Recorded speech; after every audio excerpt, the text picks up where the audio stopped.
Destroyed, bruh. You're like this? You shouldn't be driving. Albuquerque's leader in sports is Pro View. From pros to prep. All your favorite action.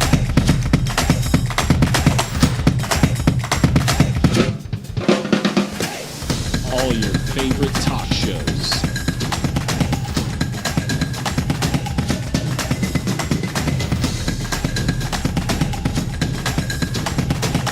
Find it on Pro View Networks.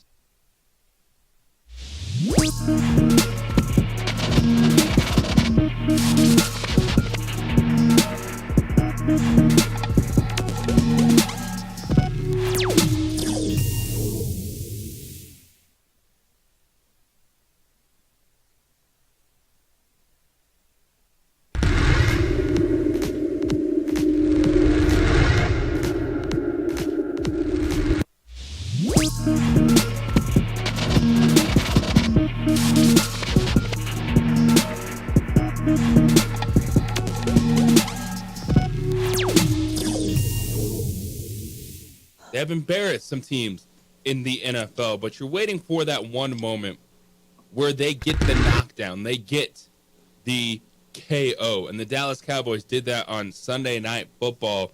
And we've had the conversation. Philadelphia, San Francisco, Kansas City, or the field. And there might be another team you have to throw in there, and that is the Dallas Cowboys. How about them Cowboys? Yeah, it's the opening drive on a Monday morning. What it do? Welcome in as we have crazy playoff races to break down. The NFC Elite, and the Dallas Cowboys are one of those teams. The Code Red that's going on in Philadelphia. The MVP candidacy of these quarterbacks atop the NFC. And the AFC, well, the eliteness might not be there. The quality and quantity is insane right now in the playoff races. JJ Buck, we're joined by our quarterback, Ned James, DC on a Monday morning. Mr. Ned, how about them Cowboys last night? How about them Cowboys? Talked about them earlier in the year. I always thought they'd be pretty good. I didn't think they'd be this good. They're pretty good on defense, and they're doing okay on special teams. So that's helping them. Dak's not causing them too much pain this year.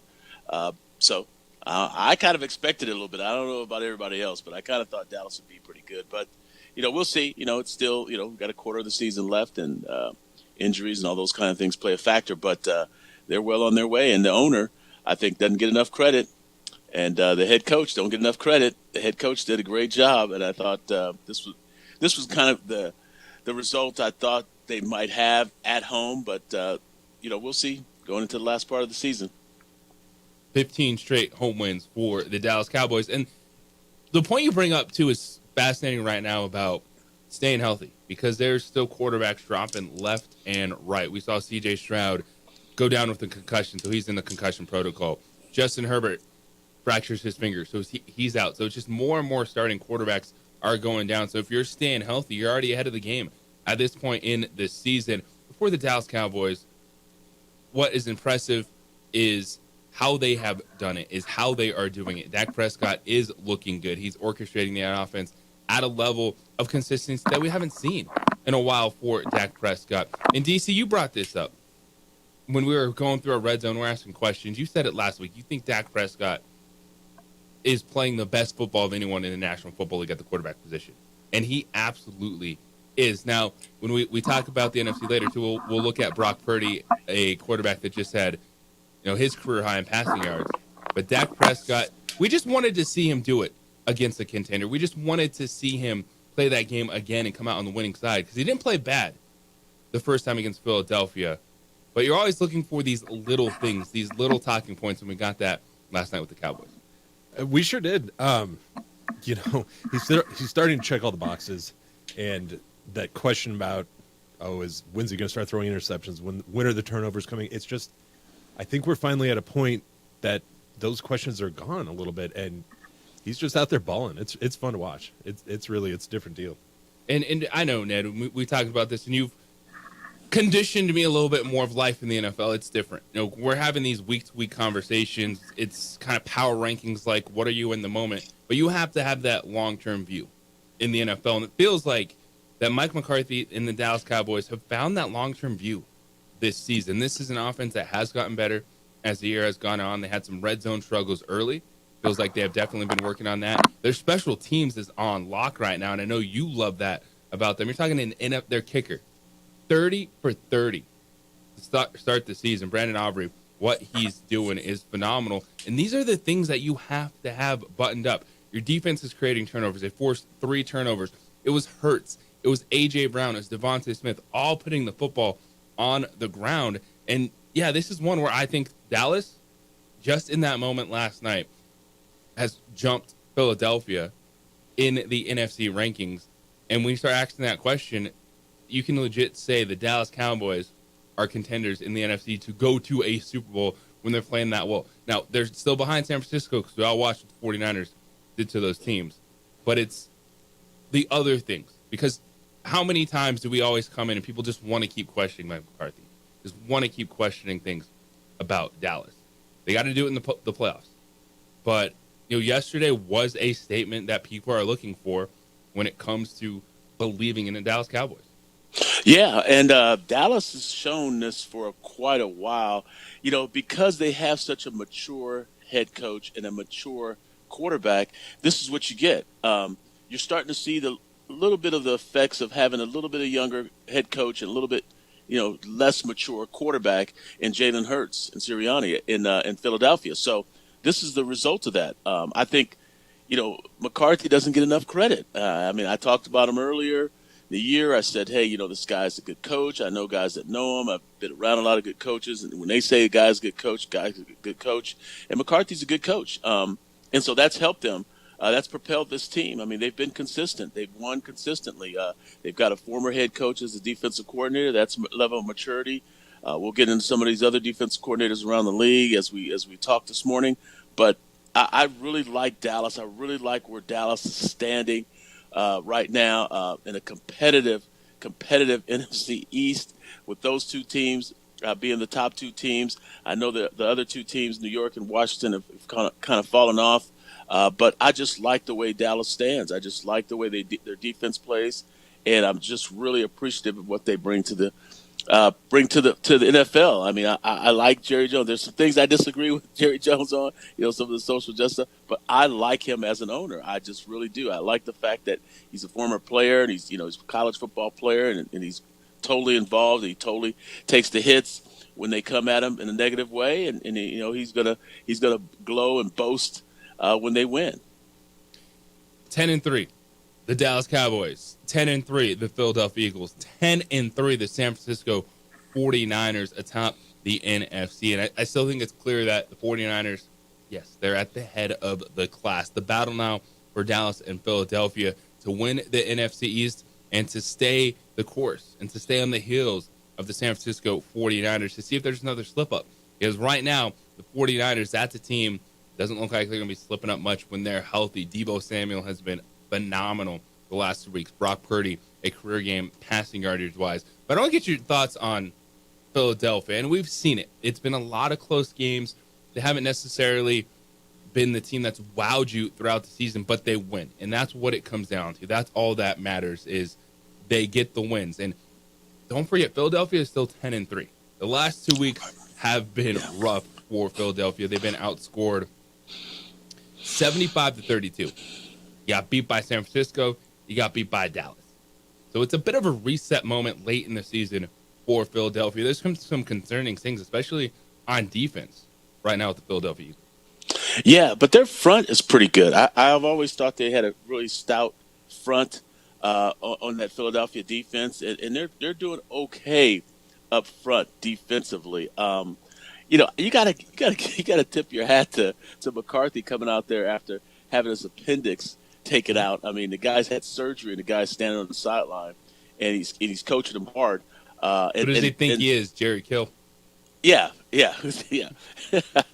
But I mean, I just watching Dak Prescott play, and in the level of intensity that Dak had, other than the fumble, I thought Dak was just locked in, and I mean, it just really looked like McCarthy's got him where he wants him. I mean, McCarthy is a quality NFL head coach and coordinator, and I thought it would be an upgrade from last year. I mean, even though a lot of people didn't think it would be an upgrade because of the coordinator who left and went to San Diego. I can't think of his name.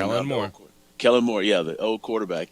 Yeah, and McCarthy's a veteran. He's been in these wars. He knows what it's like to be in the trenches in these kind of games. And so I thought, his experience is what's helped Dak a lot, tremendously. It's just some of the things that they were pointing out during the course of the game about their preparation and how, their expectation of what happens during the course of the game. That's something that a veteran coach can give you a lot of times as a coordinator. And so I think it's just really propelled them. And like you said, San Francisco's coming. They look like they're hitting on all cylinders. That this quarterback's playing really well when he has all his weapons. And so it's setting up for a nice battle coming down the stretch. 33-15, the score for the Dallas Cowboys on Sunday Night Football over Philadelphia gives us 3 teams atop the NFC: Dallas, Philadelphia, and San Francisco at 10-3. And do you believe that anyone else in the NFC can knock off one of these teams? Does Philadelphia still deserve to be in that conversation, or maybe do we need to put them in the field right now with the way that they have been playing? We'll discuss that as we go on this morning. Also, Lobo men's basketball. Why this team is better than last year's team. Why this team will live up to the hype. They were victorious over the weekend, beating Santa Clara 93-76 as they were back at the Dollar Loan Center in Henderson, Nevada for just playing one game in the Jack Jones Classic, but the Lobos improved to 9-1 on the season. And we'll tell you why. You better buy into the hype with this Lobo men's basketball team. But coming up on the other side, can Patrick Mahomes, the best quarterback in the NFL, the guy that's gotten it done, the guy that's won championships, can he handle the pressure now? Because he's cracking at the seams. Yes, he is. So our quarterback, Ned James, DC, JJ Buck with you. It is the opening drive here on 95.9 FM, AM 610, the Sports Animal. We would like to thank the following sponsors for making this broadcast possible. Albuquerque's leader in sports is ProView. From pros to prep, all your favorite action.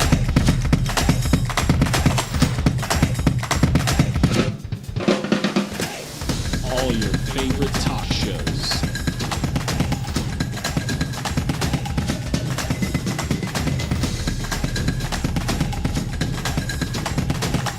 Find it on ProView Networks.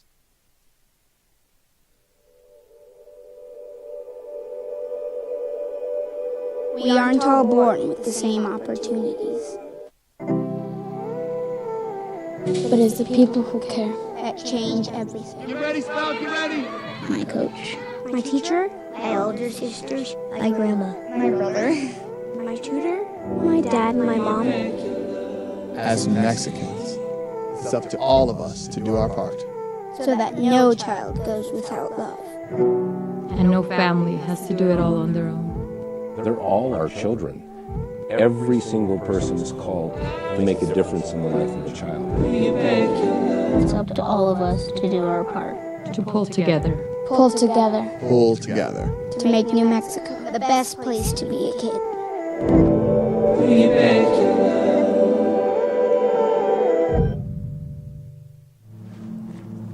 Young driver, this one. Hard to get her out. She'd been drinking. This one. Both of them gone. They'd been drinking, and he drove clear off the road. This was my family. Drunk driver hit us. And my wife and our daughter, they didn't make it. Hi, I'm Steve Sucker here for Dr. Robert Melendez and the Juliet Eye Institute. You may remember me like this, but no more. The glasses are gone. I tossed them months ago because of a brand new procedure from Dr. Melendez known as RLE, Refractive Lens Exchange. The latest technology, the best eyesight I've ever had in my life, and you can check it out by clicking on the link in the description right here. If you're drunk, blasted, intoxicated, ripped, plastered,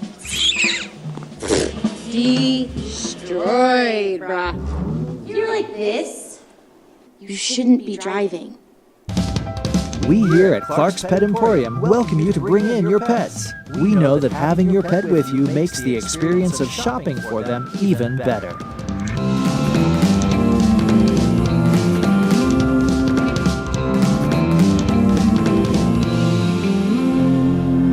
And we welcome you to bring your kids also. Clark's Pet Emporium, your pet's second best friend.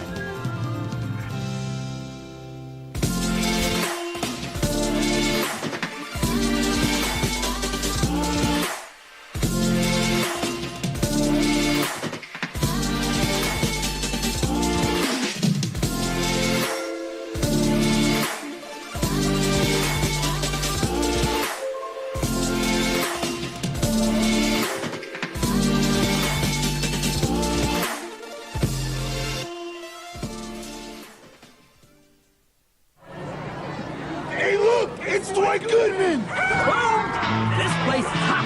Let's see if anyone needs my help. How would I drive you madman home, huh? I got this, Dwight. I'm the designated driver. Boom. Sweet. Does anyone need Dwight's help getting home tonight?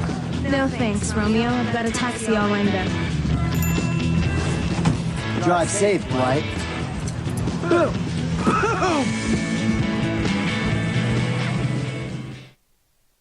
These days, it's important to know people and businesses you can trust. There's a lot of places where you can buy a vehicle, but there's only a few local dealerships where you'll find honest people who have your best interests in mind. And Fiesta Kia is one of them. We've been helping our neighbors save money and drive dependable cars for years, and we'd love to help you. With new Kias arriving daily, you'll love our selection and the peace of mind you'll get driving a Kia from Fiesta. So stop by and see us today at Fiesta Kia on Lomas, or just start driving now at fiestakia.com.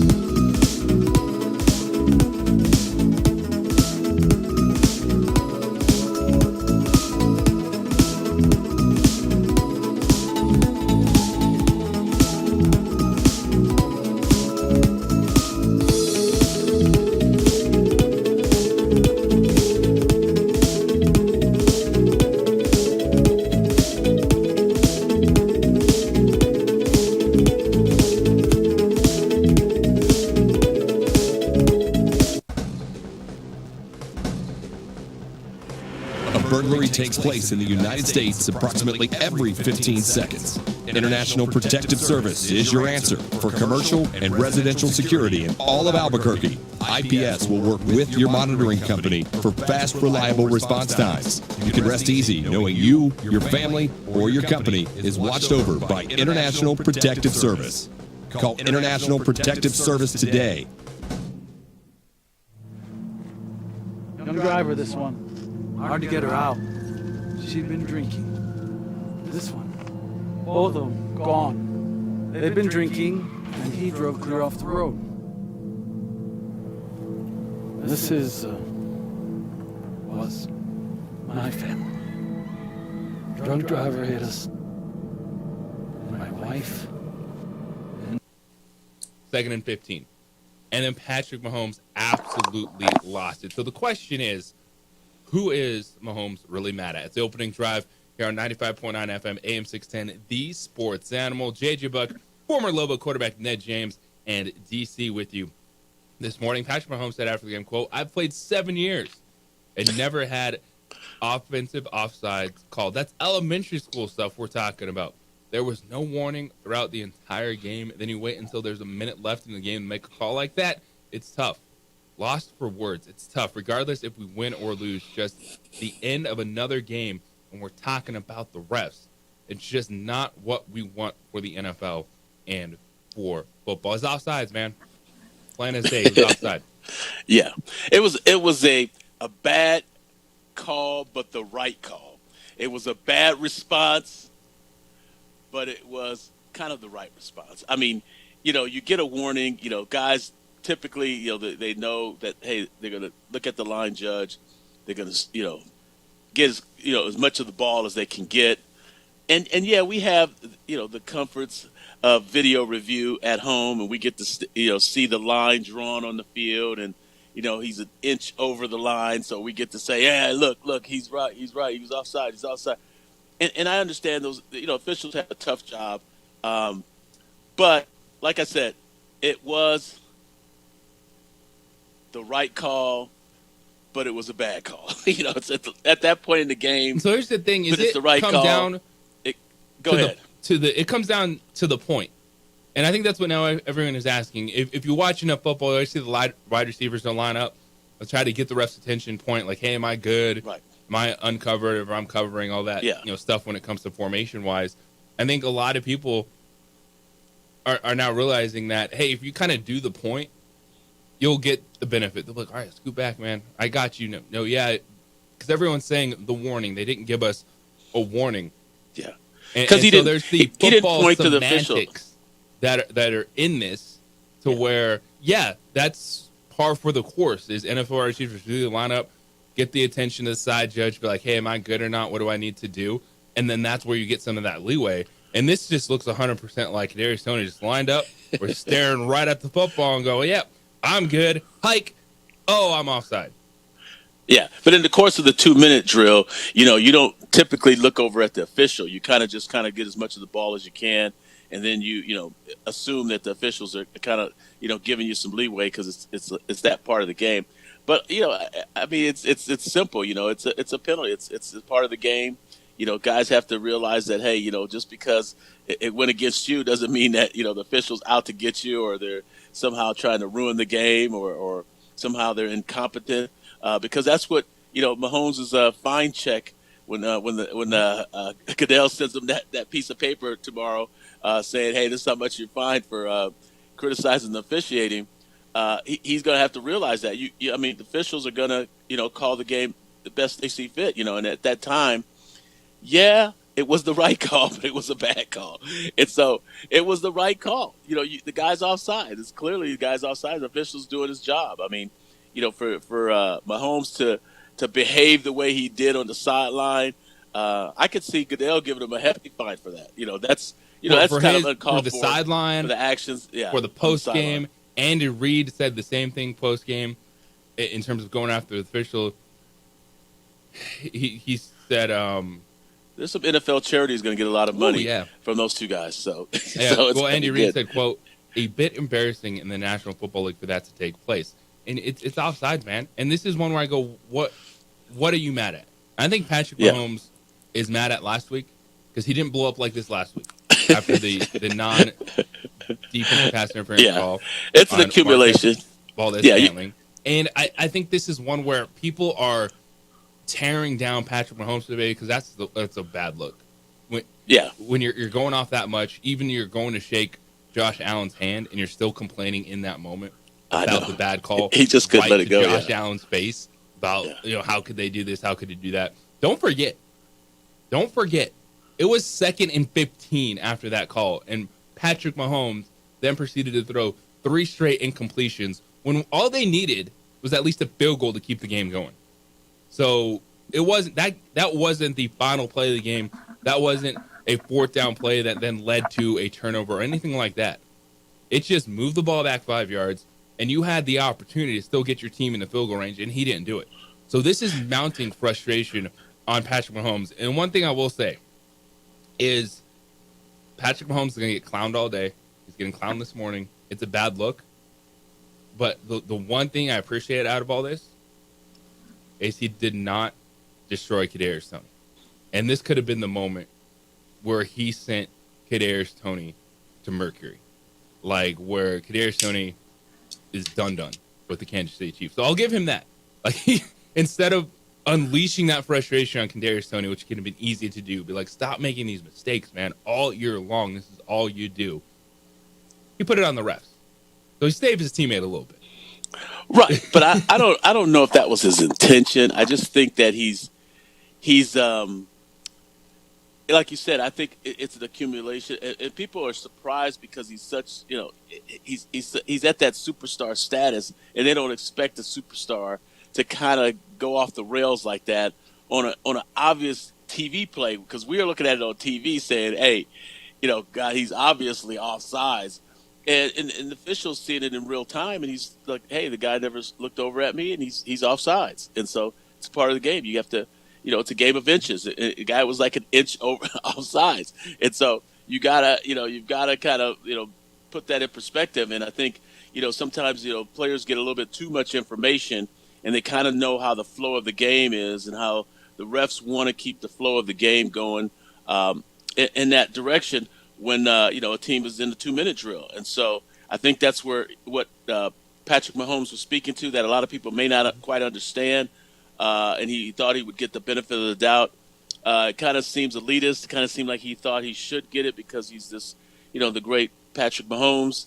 And people are thinking that, hey, look, you don't get any special privileges just because you're Patrick Mahomes, especially those Buffalo Bills fans. So it's one of those things that I think, that eventually, he's going to think about it and realize, hey, look, he's going to see that TV copy a couple times as well. And he'll realize that, hey, look, we've got to be a little bit better. We got to be sharper. We've got to, excuse me, we've got to be on point when it comes to, when it's the 2-minute drill. We can't have these little hiccups. We practice this all the time. It's a big part of the game.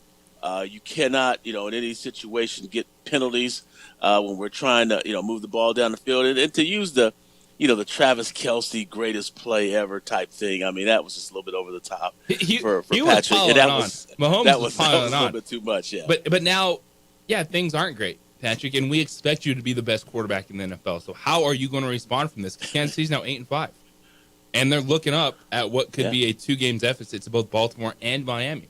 There's Miami plays tonight. We got a Monday Night Football doubleheader. It's Green Bay at the New York Giants. It's Tennessee at Miami. Those games are actually starting at the same time, so there's not the staggered start time tonight. So strange, yeah. Pick what you want to watch, and both have huge playoff implications. The Packers in the NFC wildcard race, Miami playing to stay in the running for the number 1 overall seed in the AFC. And now we're looking at Patrick Mahomes, 8-5. And oh, by the way, don't look now, DC. Do you know who's the game back of the Kansas City Chiefs? I believe that would be the Denver Broncos. The Denver Broncos. Yeah, isn't that something? It's time to move on. They gave up 70 points. Guess who they are now? Not that team. Yeah, it looks like a totally different team right now. Makes that last week against the Texans hurt a little bit more because, man, that West would be something if they were tied up right now. Yeah, that's a little bit depressing, too, because Anthony Miller called me. They had, I guess, a big alumni weekend for Antonio Gates going into the Ring of Honor, and he was complaining a little bit about the Bronchioles coming into Los Angeles here and just raining havoc on the Chargers. Oh, they did. When they had all the alumni. I mean, it was their big alumni deal weekend for the Ring of Honor, and I was surprised. I got a phone call during the game from Anthony just complaining about how sorry San Diego or the LA Chargers. Well, hey, he should be a little happy because the Broncos won, and he did play for the Denver Broncos. Yeah, so he had a little bit. And knowing him, positivity. The former NFL wide receiver Anthony Miller, who, by the way, Cortland Sutton is in double digits with touchdown receptions. He's coming. He's eyeing that record that's held by the late Demaryius Thomas and Anthony Miller. The record is 14 touchdowns in a season for the Broncos. I thought that was every time I hear that, I'm like, only 14? Like, 14 touchdowns. But I was surprised. Anthony has to remind me of that. He will remind me of it all the time about how, hey, I have the all-time season record with the Denver Broncos. But he, like you said, he plays both teams. Like, he played on both teams, so he plays both sides of it. So that's pretty funny. And we'll get into that AFC race. It's bonkers, but it's Patrick Mahomes, and, things are getting a little tight on you, buddy. 505-246-0610. That is the phone number this morning. That's also the Sports Animal text line for you to get in. You can send your emails, jj@sportsanimalabq.com. What the goff Is the NFC, is it cut and dry? Is it 2 or 3 teams up top? Are we still willing to give Philadelphia the benefit of the doubt? I am. I think it's a heavyweight round robin right now atop the NFC. And you're trying to figure out who could go on a run, who could cause an upset. It's really hard because you loved the Lions early, and they got a whole lot of warts right now. Dive into the other part of the NFC when we come back on the other side. This is the opening drive on 95.9 FM, AM 610, the Sports Animal. On December 5th. We would like to thank the following sponsors for making this broadcast possible.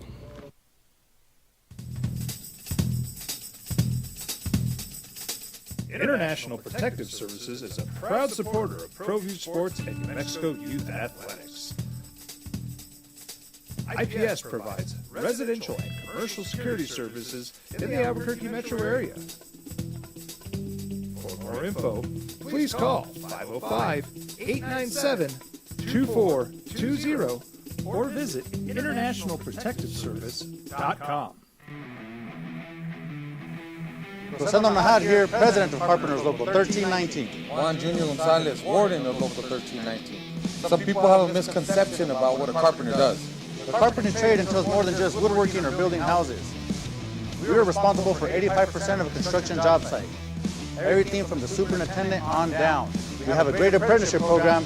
Information can be found on our website.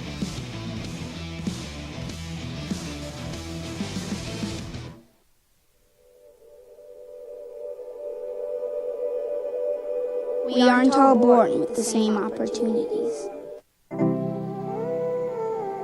But it's the people who care that change everything. Get ready, Sprout, get ready!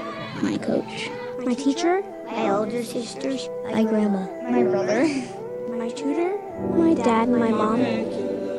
As Mexicans, it's up to all of us to do our part. So that no child goes without love. And no family has to do it all on their own. They're all our children. Every single person is called to make a difference in the life of a child. It's up to all of us to do our part.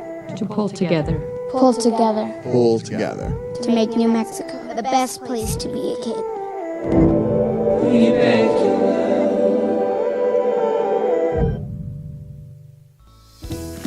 Hi, my name is Daniel Chavez, and this is my business partner, David Chavez. We are the owners of Indeed Safety. Indeed Safety is a local safety consulting company helping our clients with their safety needs for their projects. One of the things we pride ourselves as a construction safety company is helping our men and women in construction get home safe every day to their families. Indeed Safety is a proud supporter of ProView Network.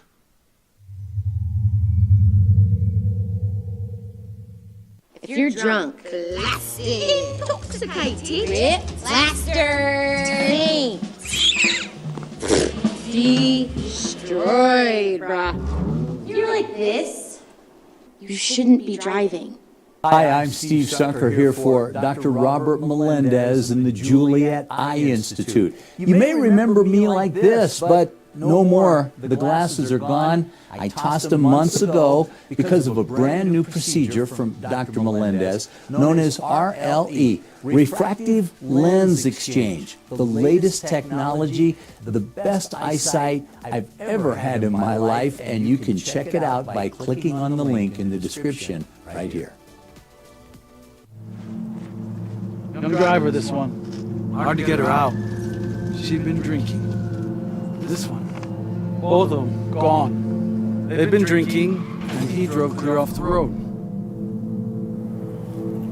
This was my family. Drunk driver hit us. And my wife and our daughter, they didn't make it.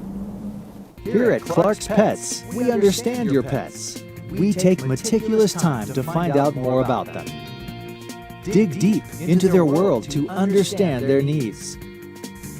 We do research for knowledge of each pet, so you can trust Clark's Pets to provide you the best products and service for your pets, because we work hard to understand all of their needs. Clark's Pet Emporium, your pet's second best friend. Don't sacrifice quality and flavor when you're in a hurry.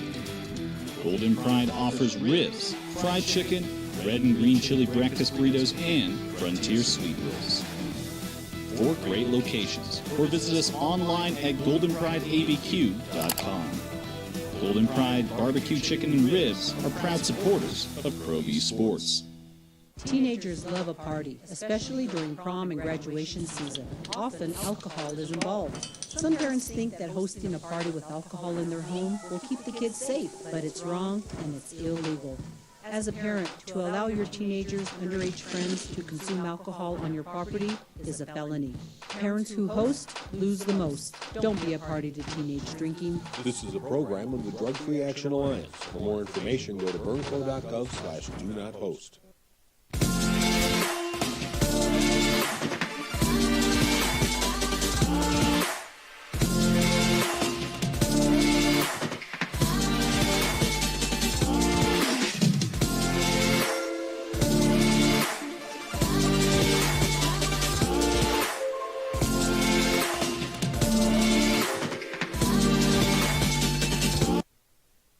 In the second half, and Dan Campbell is going down a scary road.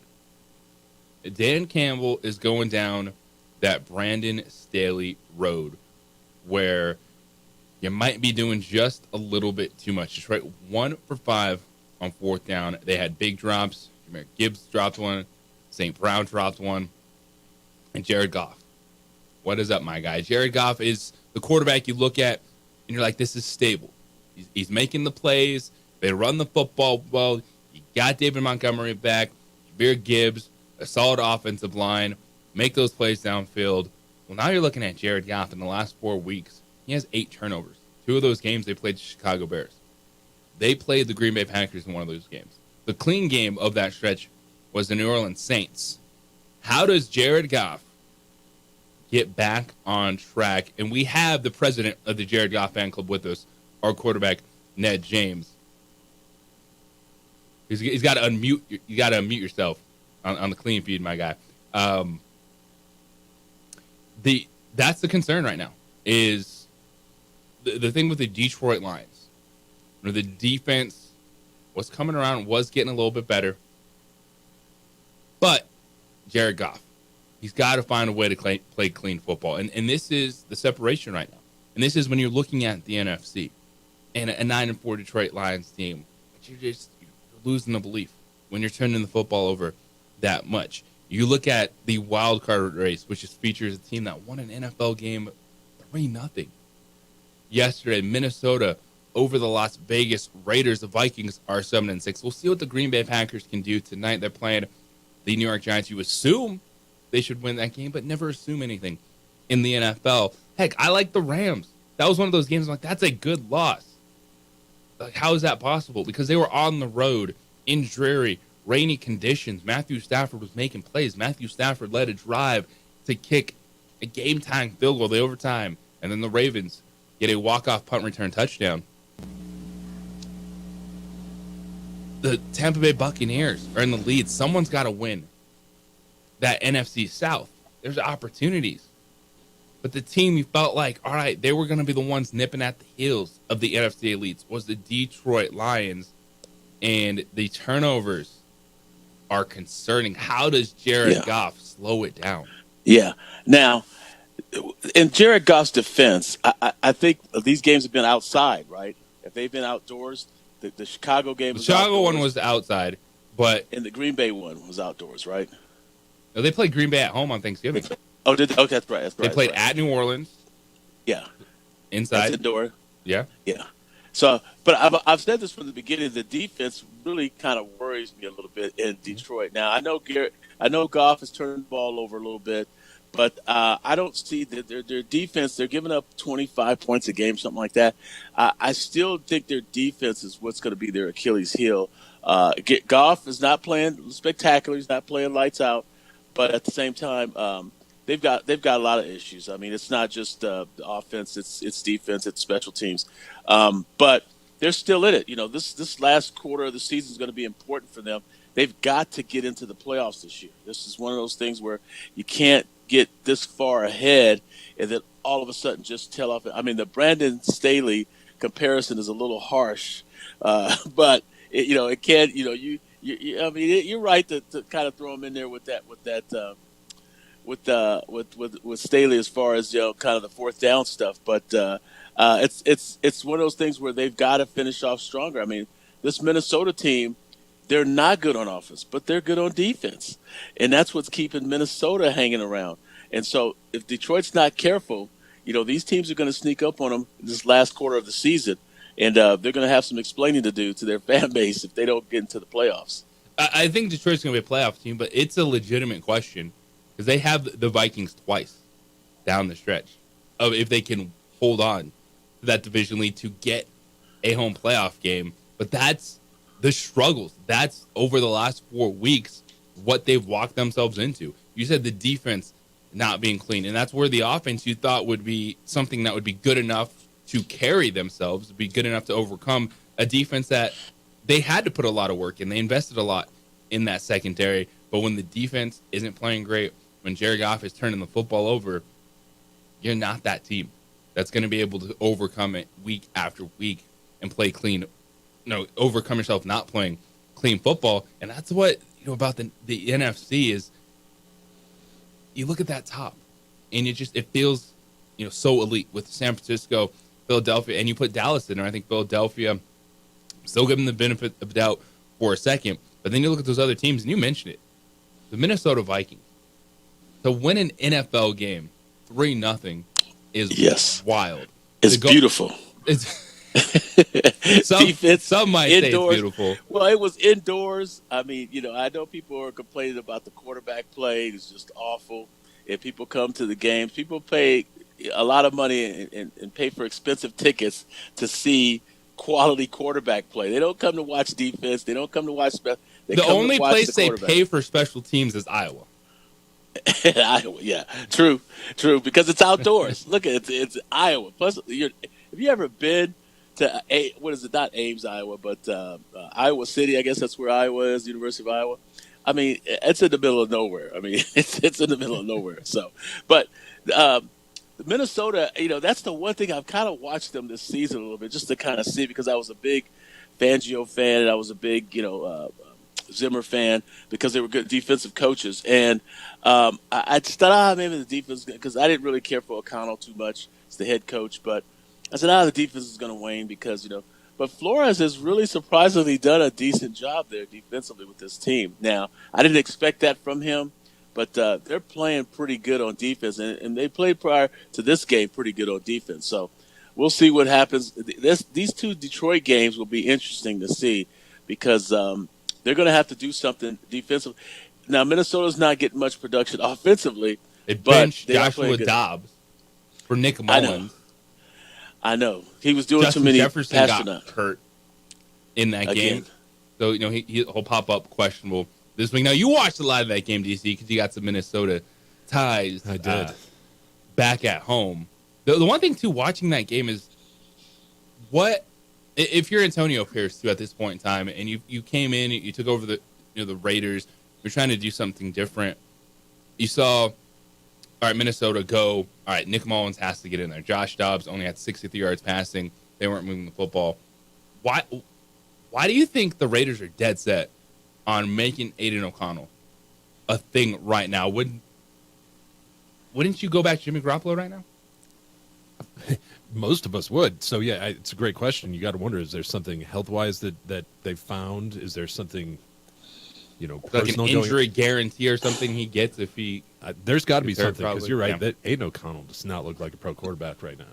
And when your defense is able to hold the team to 3 points, you should win those games almost every time. Yes. Yeah, there's got to be something behind the scenes that I really wonder. There has to be more to this story. Why isn't Jimmy G out there? Because I just don't get it. Especially with what they're paying him.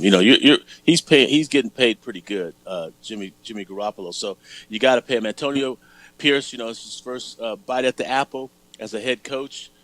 These are tough decisions to make. He's got to figure out a way to make this decision. You've got to find a way to win the game. You can't just leave an offense out there to just wither on the vine. You have to find a way to replace and put somebody else in there to give yourself a chance to win these kind of games, particularly at home. This is what's going to come back to bite them. You're losing these games at home.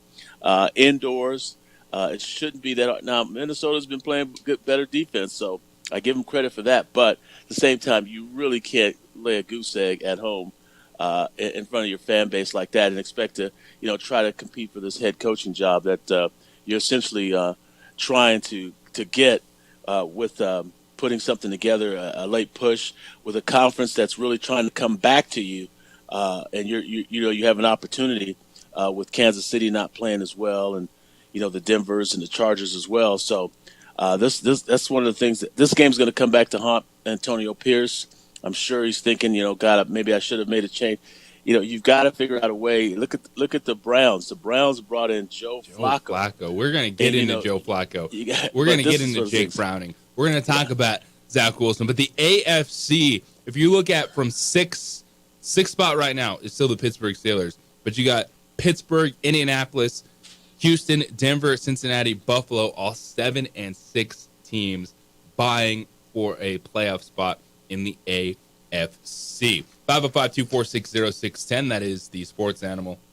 That's our hotline. That is our text line this morning. We'll continue to dive into these wild races across the NFL. Your reaction from a fantastic NFL Sunday.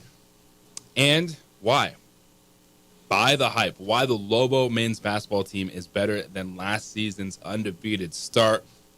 And they have the pieces to back it up all year long. It's not the opening drive here on 95.9 FM, AM 610, the Sports Animal. This report is sponsored by... We would like to thank the following sponsors for making this broadcast possible.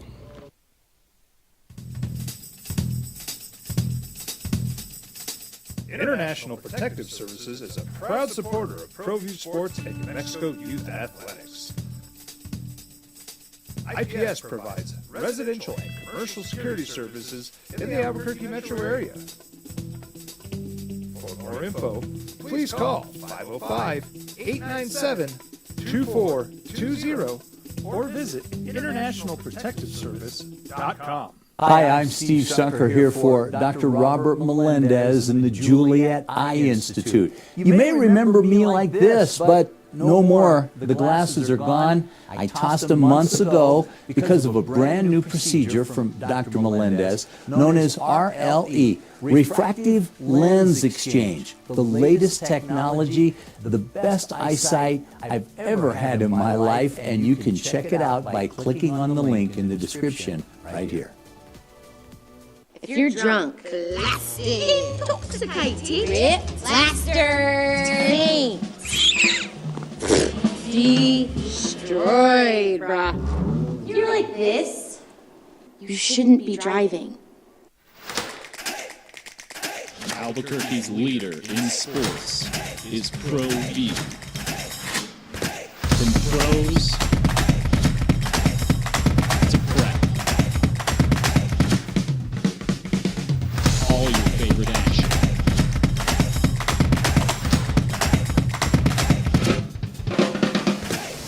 All your favorite talk shows.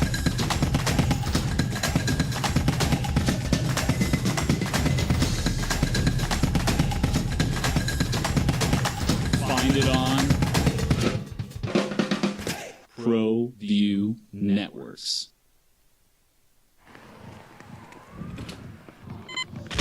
These are more than just the sounds of a safe place to go after school. These are the sounds of interest being ignited and of mentors making an impact. At Boys and Girls Clubs, we don't do just one thing. We do whatever it takes to meet the needs of every kid who comes through those doors. Because whatever it takes is what it takes to build great futures. Great futures start here.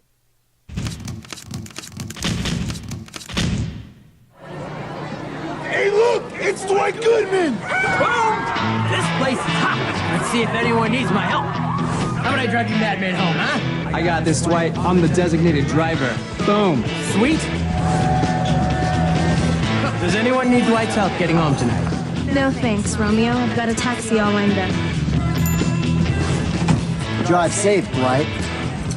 Boom.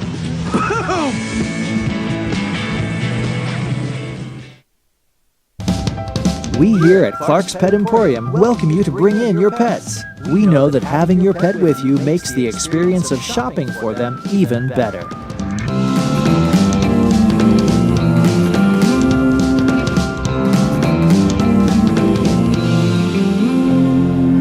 And we welcome you to bring your kids also.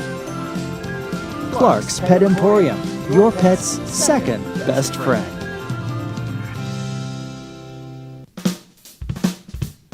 Well, I'm going to the frontier, walk up to the cashier, order up a root beer and a number one. Cover it with green stuff, one scoop is not enough. Find a booth that's real tough, back by the Duke. Meet my family, meet my friends in the quirkiest restaurant I've ever been. All of Albuquerque's favorite spot, it's the Frontier Restaurant. The Frontier Restaurant is a proud supporter of ProView Networks. Don't sacrifice quality and flavor when you're in a hurry. Golden Pride offers ribs, fried chicken, red and green chili breakfast burritos, and Frontier sweet rolls. 4 great locations, or visit us online at goldenprideabq.com. Golden Pride Barbecue Chicken and Ribs are proud supporters of ProView Sports. We would like to thank the following sponsors for making this broadcast possible. Young driver, this one. Hard to get her out. She'd been drinking. This one. Both of them gone. They'd been drinking, and he drove clear off the road. This was my family. A drunk driver hit us. And my wife. And our daughter. They didn't make it.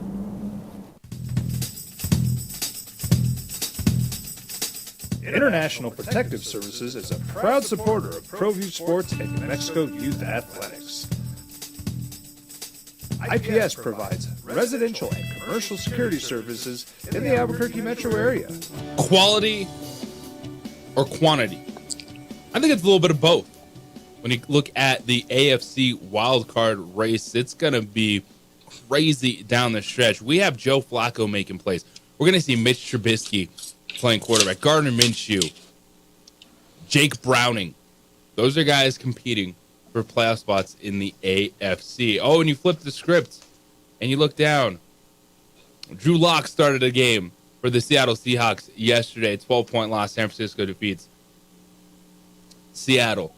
Baker Mayfield throwing late darts, but all the names. Minnesota, is it Joshua Dobbs? Is it Nick Mullins? This is life in the NFL right now. JJ Buck, our quarterback, Ned James, DC with you on a crazy Monday morning with 2 NFL games left tonight and Monday Night Football double dose. Green Bay at the New York Giants, Tennessee at Miami. So for the Dolphins, it's trying to stay right there with the Baltimore Ravens at 10-3, Miami 9-3 going into that game. Green Bay Packers, it is solidifying themselves in the wild card race in the NFC. If they win, they'll go to 7-6 right there with the Minnesota Vikings, with the Rams and Seahawks, Falcons and Saints all sitting at 6-7. 505-246-0610. That is the phone number. Tony, you're on the opening drive. What's up, Tony? Woo-hoo! Victory Monday, baby! Woo! Gotta love it. Gotta love it. Listen, that last play, Tony's outside. And then his name's Tony. Well, his last name, but anyway. But how bad, in your opinion, does Patrick Mahomes look crying about, crying about that last call? Terrible. It always looks terrible when you're complaining, when you are legit crying like he did, throwing a tantrum on the sideline. And then he goes up to Josh Allen and he tells Josh Allen that was a horrible call. It's like, why tell Josh Allen? You know what I mean? It's like, and look at calls go your way, they don't go your way, and that happens to every NFL team. You know, Kansas City's no different. But how many times has Mahomes benefited from bad calls? A lot. There's so many a lot that go your way in the NFL and go against you. Exactly. He just looks so bad. But you know what? Look at Denver. I'm telling you, they're. If we win 4 of the last 5, we're at what? 11 wins? Yeah. That's crazy. Is that enough for the playoff? I think at that point it would be. Absolutely. You think so? Yeah. What if they end up 10? 10 might be a little harder, I think. Yeah, 10. Then you're looking at a bunch of different tiebreakers. I think across. Now, and the remaining schedule for the Chiefs, I haven't really seen it, but I mean, it's a good chance for the division still. It's a possibility still. It's not out of reach, right? So it's fun. It's exciting. You know, there's a lot going on. That kid in Cincinnati is surprising a lot of people. I bet against him twice, and I've lost twice, and I can't bet against him anymore, man. But it's a nice feeling that, you know, Denver winning, Kansas City crying. So I just love it. All I needed was Dallas to lose last night too. But anyway, happy Monday to everybody, and let's do this thing. Tony, you're right there. So I think Kansas City, they'll be fine in terms of holding their spot because their remaining schedule at New England, they play the Raiders. Bengals is going to be tough because Jake Browning is feisty. That is back-to-back games where I'm in because that offense looks really good. And then they're at the Chargers. And by that point in time, you know, Justin Herbert, fractured index finger on his throwing hand. It could be the Eastern Stick show the rest of the way. So those are 3 of their 4 remaining games where they're going to be favored, and they should win those games. Yeah, Kansas City's looking really good right now with their remaining schedule. The NFL is just a strange place. I mean, I think Kansas City looks good, but for everybody else, it's going to be interesting to see how they finish up, especially with the Browns and Flacco. And this is what we love about this league, is because you think you know for sure. The Denver Broncos gave up 70 points in an NFL game. Right. Gave up in the second half of football. And you're in week 14 in the NFL season, and they're a game back of the Kansas City Chiefs in the AFC. Go figure. It is That's the NFL. Unbelievable. 505-246-0610 is the phone number. Also, the text line. We come back on the other side. Contenders, you best buy in. I know half y'all don't like them, half y'all love them, but they're in the contender category now, not the field category. That's next here on the opening drive.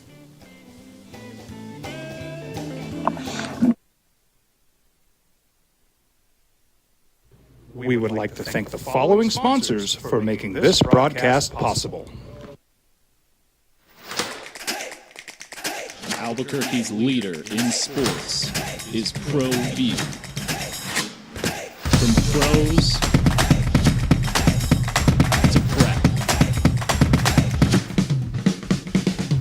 all your favorite action.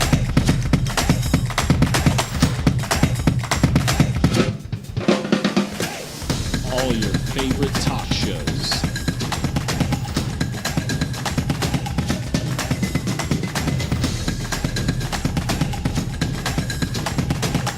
Find it on ProView Networks.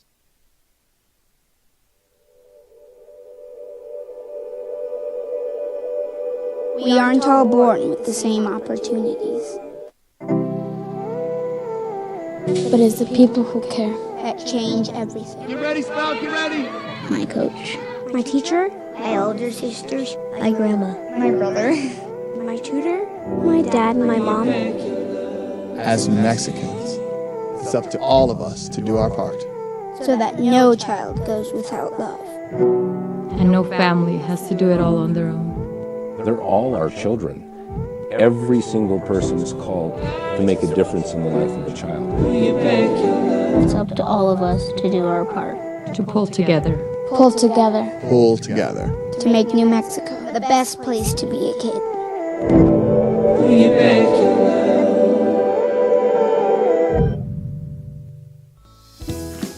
Hi, my name is Daniel Chavez, and this is my business partner, David Chavez. We are the owners of Indeed Safety. Indeed Safety is a local safety consulting company helping our clients with their safety needs for their projects. One of the things we pride ourselves as a construction safety company is helping our men and women in construction get home safe every day to their families. Indeed Safety is a proud supporter of ProView Network.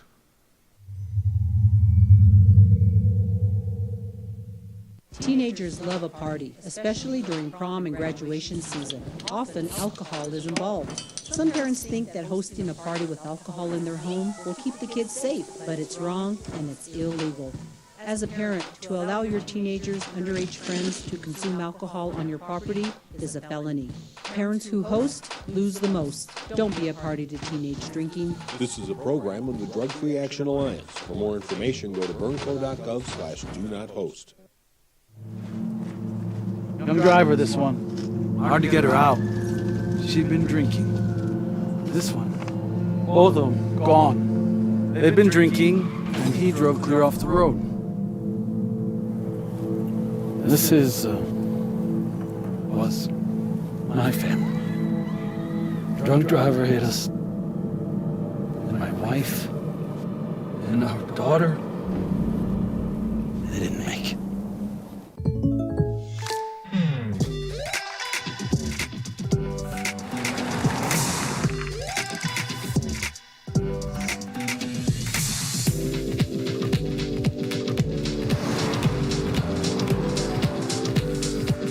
For your surprisingly great race, contact your local State Farm agent today. If you want the real deal, call State Farm agent Marty Size in Albuquerque today. Like a good neighbor, State Farm is there. Hey, look! It's Dwight Goodman! Boom! This place is hot. Let's see if anyone needs my help. How about I drive you madman home, huh? I got this, Dwight. I'm the designated driver. Boom. Sweet. Does anyone need Dwight's help getting home tonight? No thanks, Romeo. I've got a taxi all lined up. Drive safe, Dwight. Boom! Boom!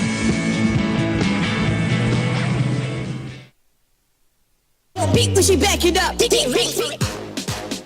Is Letta, New Mexico on Saturday. The place is going to be popping. New Mexico State hosting Fresno State. Mr. Symbieta, a little busy the 1 week of the year that he has to do some work, whereas he is out. But we will touch base with Jeff all throughout the week as we get ready for what is going to be a phenomenal Saturday at University Stadium. The buzz, it is feisty because the Aggies are coming to town. The Aggies are a 10-win team. They played in a Conference USA Championship game. They got Jerry Kill. They got Diego Pavia that is hot and cold, baby. Hot and cold with Diego Pavia and the Lobo fan base. Some people is he not going to go to the game. Is he banned from the facility? Is he banned from the facility? Not banned from the facility. Now he's playing a bowl game at that facility. I'm just questioning the integrity of the higher ups at the University of New Mexico when you banned guys for lesser issues at South Campus than that, and a guy gets to come back and practice in your facility without apologizing. No apology. I don't blame the kid. I don't blame Diego, but for them not to apologize, I think alumni should have a little bit of a problem with the president and the AD for not having them apologize publicly before they come back and use our facility. But leave it to me to be the one who has to tell them what they need to do, because I think alumni people would think twice about someone urinating on their front porch and then being able to come over for dinner the next day without apologizing. There are plenty of feelings that are still ruffled. Plenty of feathers, I should say, that are still ruffled from that. However, we're a week away from a bowl game. Mexico State's going to be playing that game. Let's go play. Against Fresno State. Mexico State fans are buying tickets like crazy, and the atmosphere is what you want. We want to experience one of these things. I know there's always that faction of fans with whatever you're doing that they're just going to be, the negative. And there's so many fans like, why are we doing this? Why are we going up to Albuquerque? Why are we playing at UNM Stadium? We need to go play a bowl game in Iowa so we can recruit. It's not how it works anymore, man. Like, if you don't, you need to take some time, take a step back, re-educate yourself on college football and recruiting. It doesn't matter anymore about, we got to go play a game in California because we want to recruit here. We got to go play a game in Texas because we want to recruit here. The transfer portal, with the connections that these coaches have all over the place, not about that anymore. And most coaches want these bowl games anyway for extra practices. They don't really care about the recruiting part of it as much as getting guys who typically are not, playing as much, more practice time so they can evaluate for the next season and get guys prepared for the next season is what most coaches use the bowl games for. So, the recruiting part of it, I don't know if they necessarily use it that much for because it's kind of a dead week. It's kind of turned a dead time, and you've got recruiting weekends and those kind of things that are coming. You got up, 1,000 dudes you can recruit out of the transfer portal, so you got plenty of opportunities to get people to come play at university, and it doesn't necessarily always have to be about where you're playing anymore. Because if you haven't noticed, these conferences have changed. The game has changed when it comes to college athletics. That's our quarterback, former Lobo quarterback Ned James, the DC holding it down. I'm JJ Buck with you here on the opening drive, and you can watch us on ProView Networks. The Dallas Cowboys last night, you talk about coaches, you talk about getting better. The Dallas Cowboys have gotten better throughout the season. They had some issues in the red zone early on. There's questions, hey, is this the difference between Kellen Moore and Mike McCarthy? And now they are humming on both sides of the football. The offense looks fantastic. We're talking about Dak Prescott as an MVP, and this is how this conversation has gone. It went from, there's no way Dak Prescott's going to get $50 million. There's no way the Dallas Cowboys are going to pay Dak Prescott that money to, oh my goodness. Beep, beep, beep. That's a Brinks truck backing up of what Dak Prescott is going to get. Now, it comes down to doing it in the playoffs, but you watch this team, and they finally tick the box of beating a good team. The Eagles, yes, they have some struggles. I'm not ready to bury Philadelphia. If you want to go power rankings on it, all right, I'll put them 3. After what just happened the last 2 weeks versus San Francisco and Dallas for the Philadelphia Eagles. They got some things to work on. But that's a team, this core is proven that they can win games, is proven that they can get by, and so I still trust them. Now, they're not as good defensively as they've been in the past. That front seven, to your point, Ned, they got to start picking it up a little bit, help out that secondary. But when you look at the Dallas Cowboys, you look at the San Francisco 49ers, the Philadelphia Eagles, to me, it's clear. Those are still the 3 teams that I trust to be playing for an NFC championship. I think Cowboys can get to that game this season because of the quarterback play, but the defense. And for the Dallas Cowboys, when they lost Diggs, like, oh, you're quarterback 1 going out. That's going to be tough. And they didn't skip a beat. Like, DaRon Bland has been unbelievable this season. Yeah. Forcing fumbles, attacking the football. You had A.J. Brown. You had Devontae Smith fumbling the footballs. The playmakers for the Eagles. Jalen Hurts put the football on the ground.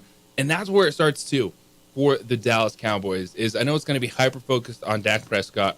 In fact, he hasn't won those games in the postseason. But they have a rookie kicker, Brandon Aubrey, that hit field goals 60, 59, 45, and 50 yesterday. 30 for 30. That's a record to start an NFL career. They are locked in all 3 phases of the game right now, and that is why I get it. I know you're people out there laughing. You're not Cowboy fans. You love to clown on the Cowboys. They're checking all the boxes right now, Ned. Yeah, and they're playing, like I thought they would play. They've got a quality coaching staff. They've got quality players, and that's usually the recipe for winning. And they're doing it in all phases of the game. You have to do it in all phases. You have to do it offense, defense, and special teams. And they're, like you said, they're checking all the boxes. I think the ownership is where it needs to be in Dallas. I think, Jerry is, first class. So, I mean, when you have first class owner, you're going to have first class things. And I think, these guys realize that going to Dallas and playing for Dallas. And so all of that adds up. I mean, it's a recipe for success. Now, will they be successful this season? We'll see. They've had some ups and some downs. And, there's a formidable task in the NFL every single week. You got to have your A game every week in this league, or else you're going to get your lunch handed to you. And so I think they're hitting on all cylinders. I mean, I guess to show the resilience that they showed with their head coach having his appendix taken out. I mean, the guy had appendicitis and shows up after surgery to coach the game. And so that's a lot of those are a lot of things you can rally around. I'm looking forward to this Dallas team, going deep in the playoffs this year. But, there's some skeptics out there, and there rightfully should be. But we'll see. The one cylinder they're not firing on is the rushing game. And I think that could definitely hold them back in the playoffs. I wondered why they didn't address that in the offseason. Pollard seems undersized to me, and maybe that's just me. But the amount of volume he is carrying at this point is just, it doesn't feel sustainable. So if I had to pick anything in this whole machine, I would say the rushing game is the thing that could be a problem. Yeah, and I thought that going because I liked Ezekiel Elliott all along. I mean, I've always liked Zeke, and I always told people, I like bigger backs. I don't like small backs, and that's what happens. Those backs get worn down. They're going to a platoon system with these running backs. McCarthy's kind of done a really good job of using a lot of different guys, and so that's what happens when the guys aren't as big. They kind of wear out quicker. And Pollard was everybody's golden boy, and now not so much. So we'll see what happens. Like you said, you're right, DC. That running game is really the Achilles heel now of this team. Well, they pieced it together last night. They got Rico Dowdle more involved. He had 12 for 46. He was on at 3.8 yards per carry. Tony Pollard, 16 for 59, 3.7 yards per carry. But that's the one area that Philadelphia is good at, is on the ground. They've been more of a pass funnel defense this season. That's why I look up and Dak Prescott, 270 yards passing, 24 of 39, throwing the football with 2 touchdowns and no interceptions. So, yeah, I think that's fair. Are they going to have the physical attack needed on the ground? You're not necessarily seeing that with Tony Pollard, but I think that's also why Tony Pollard saw 8 targets out of the backfield. He had 7 for 37 when it came to the receiving game. But Rico Dowdle is going to be more of a factor down the stretch. And I think they're just going to – all they can do now is just kind of combine those two into the best possible run game they can get. Because the one thing, though, is if you're going to play the Eagles in the playoffs again, if you're going to play the San Francisco 49ers, you're going to have to beat them throwing the football. Regardless if it's Tony Pollard or Ezekiel Elliott or the size of the running back. I think that's the one thing those teams will take away from whoever they're playing, especially the Dallas Cowboys. Well, good defenses take away, good offenses, and that's whether it's the passing or the running game. But you're right. I mean, they're a stout front in San Francisco.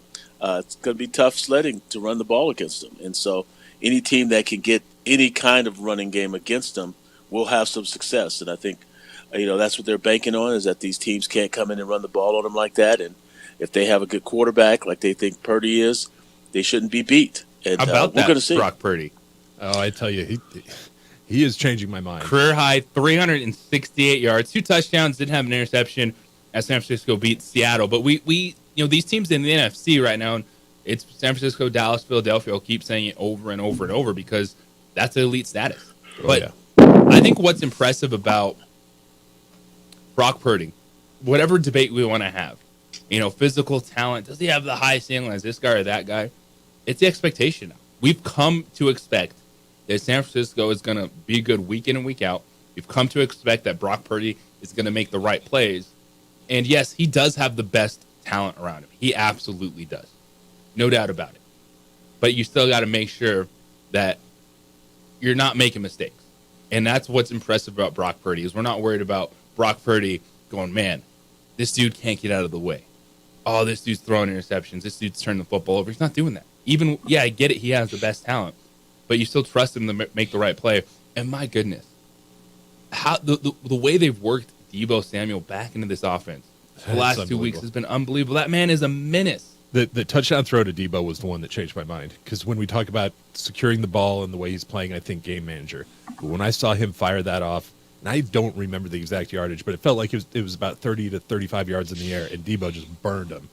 That was the moment that I looked at Brock Purdy and I said, all right, this guy, he's special. He's legit.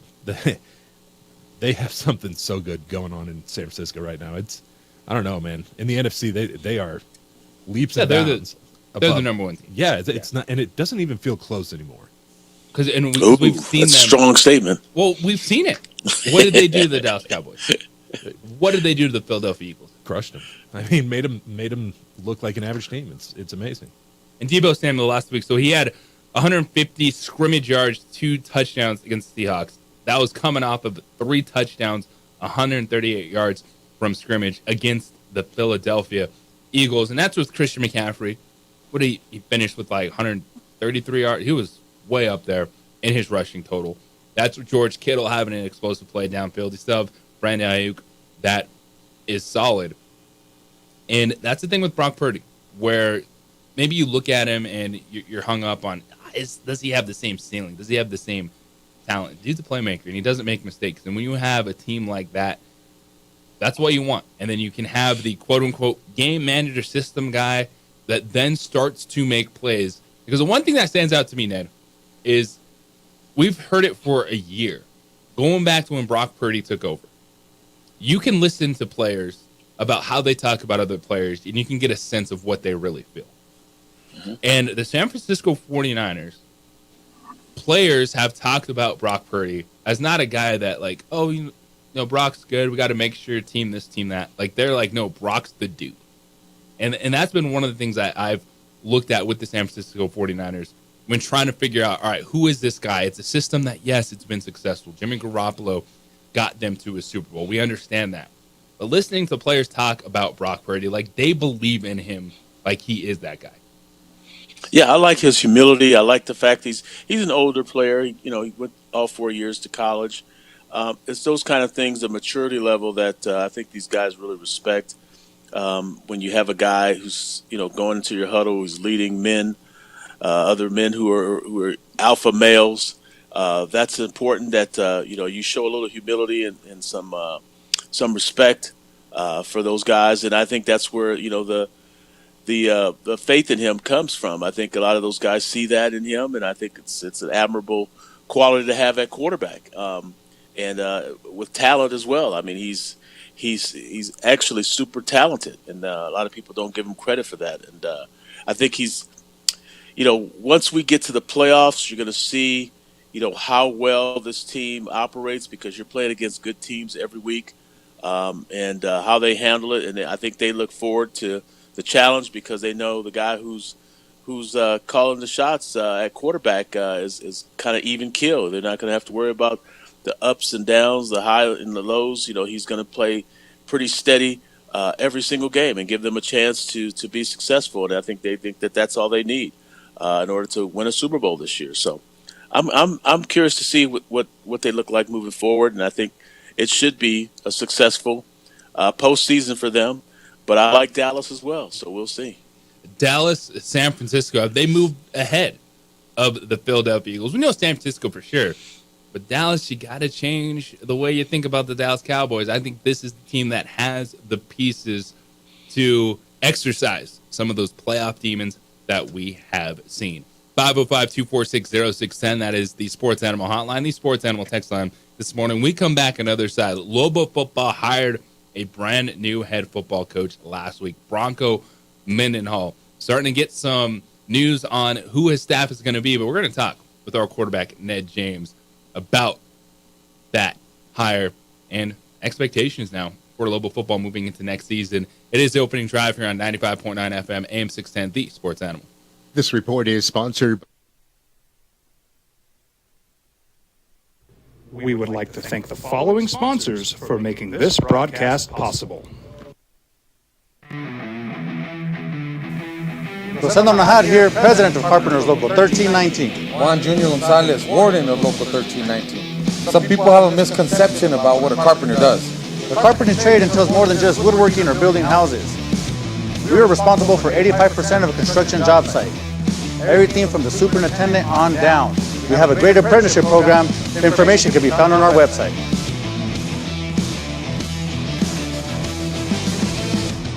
If you're drunk, blasted, intoxicated, ripped, plastered, destroyed, bruh. If you're like this, you shouldn't be driving.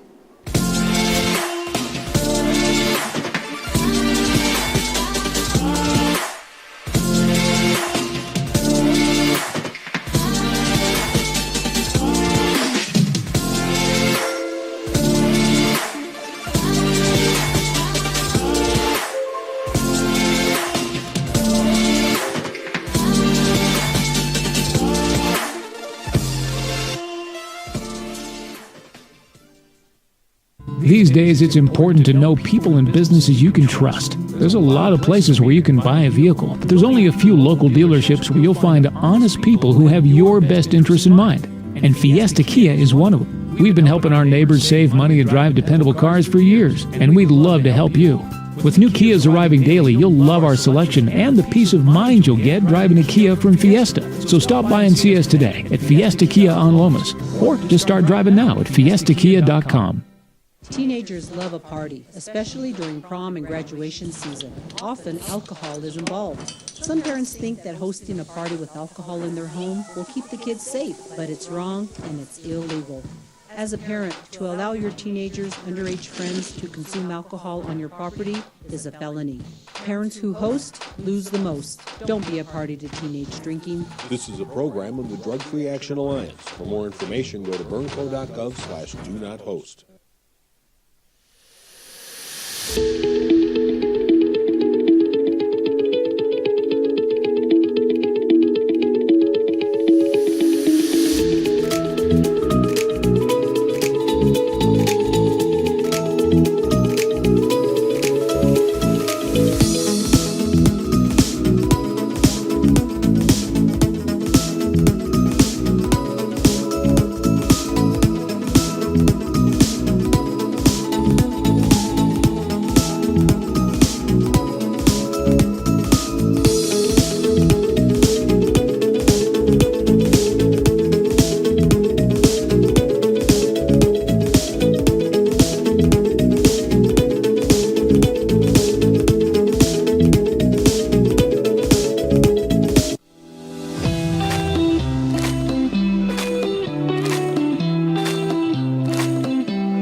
Burglary takes place in the United States approximately every 15 seconds. International Protective Service is your answer for commercial and residential security in all of Albuquerque. IPS will work with your monitoring company for fast, reliable response times. You can rest easy knowing you, your family, or your company is watched over by International Protective Service.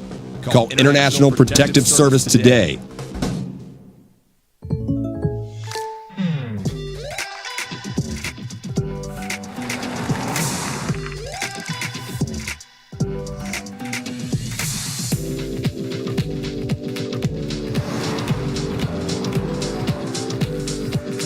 Your surprisingly great race? Contact your local State Farm agent today. If you want the real deal, call State Farm agent Marty Size in Albuquerque today. Like a good neighbor, State Farm is there. Hey, look! It's Dwight Goodman! Boom! This place is hot.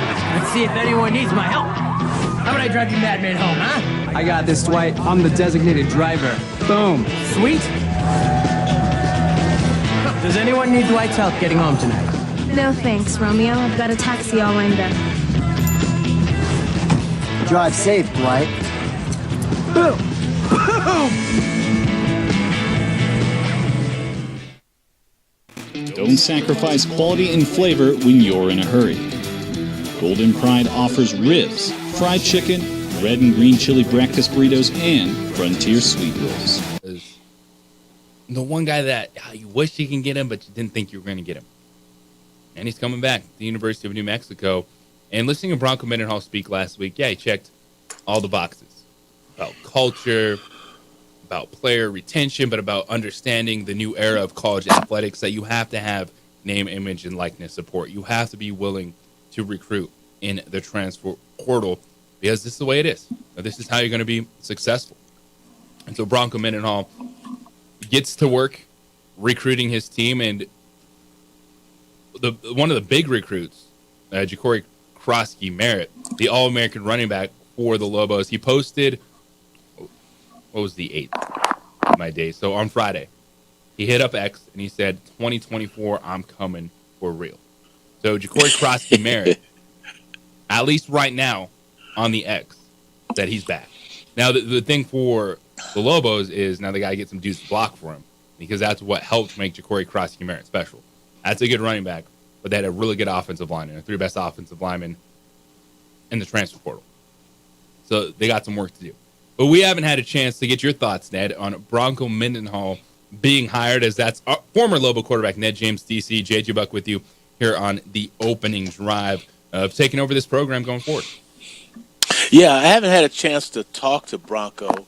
I've known Bronco for quite a while, and, smart guy. Was here when I was here for a little bit.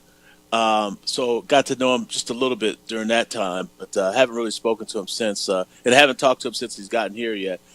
All I know is that, it's, one of the things, he's been a head coach. He's been a head coach twice, 2 different places. He understands the head coach's role as the CEO. Some of the comments about the NIL and the portal, it's, he's got to understand that, that's just the way it is. A lot of us old timers, it's hard for us, JJ, us guys, heading for the rocking chair, to realize that things change and there's a new normal now. And, he's, one of those guys who grew up in the old school way of recruiting and coaching and mentoring young, football, college student athletes. But that world is over now, and you have to get, realize that, there's a salary cap, there's a, there's the portal, and those things are viable entities. And once every year you're expected to win. The whole idea and concept of building a program, sure, you can have that in mind, but these young people, they have other things in mind, and there's agents that are recruiting guys every day. And so you have to, be wary of that, and you have to, kind of be vigilant when it comes to protecting what you've built and what you have at the university. And, the alumni and those kind of guys, they're, Bronco knows enough people in this town. He can kind of, insulate himself and insulate his team a little bit and kind of keep some of the detractors away. But at the same time, you've got to, adapt to these new rules and these new standards. The offense is good. I've got to wait and see the staff. I know he doesn't have the whole entire staff. That's going to be important. How you bring this team to win, you can do it a lot sooner now. We saw that with Bryant Vincent in this offense. He brought a really quality offense. We just couldn't get it done defensively and special teams wise. And so I think Bronco will bring a better organizational fit when it comes to those type of things. But at the same time, you've got to produce. And I think he will. He's produced everywhere he's been. This is a little different entity here in Albuquerque. But I think he's up to the task. He's had some time off. He's had some time to reflect. And I hope that, in that it sounds like over that time, he was doing a podcast. And so his podcast was he was interviewing head coaches. And they were just having a football discussion. And one of the things that really stood out to me is what he talks about is his initial comments when he stepped away from Virginia, where he didn't like where college football was going. But even over that 18 months where he's doing this podcast, he was talking to people, he did a 180. Because Eddie Nunez, the athletic director in New Mexico, would not have hired Bronco Mendenhall if he wasn't understanding, if he wasn't on board with the transfer portal or NIL.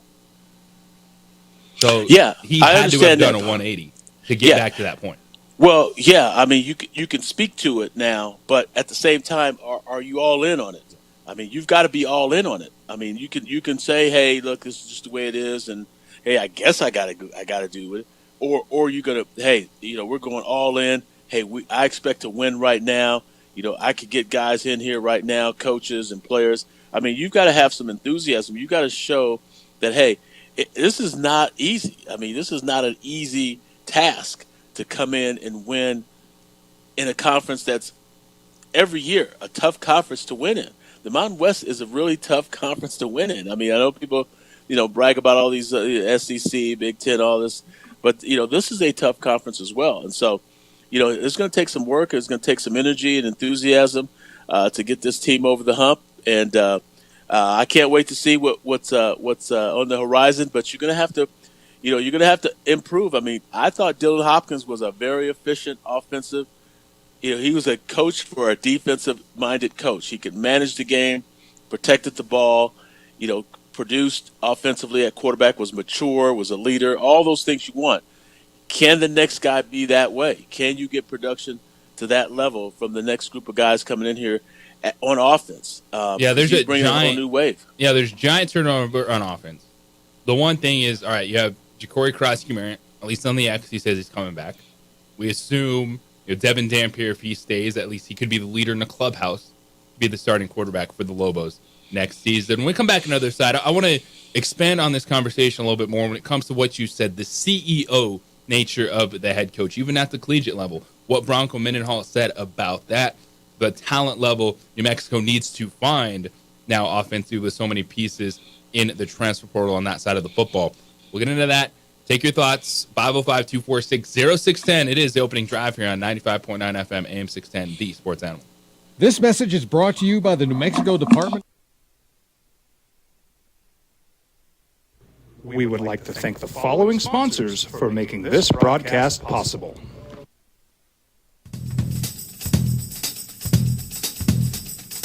International Protective Services is a proud supporter of ProView Sports and New Mexico Youth Athletics. IPS provides residential and commercial security services in the Albuquerque metro area. For more info, please call 505-897-2420 or visit internationalprotectiveservice.com. Albuquerque's leader in sports is ProView. From pros to prep, all your favorite action.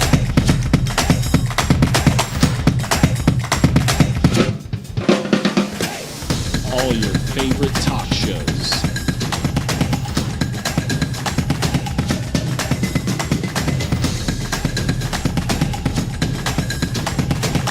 Find it on ProView Networks. Young driver, this one. Hard to get her out. She'd been drinking. This one. Both of them gone. They'd been drinking, and he drove clear off the road. This was my family. The drunk driver hit us. And my wife and our daughter, they didn't make it.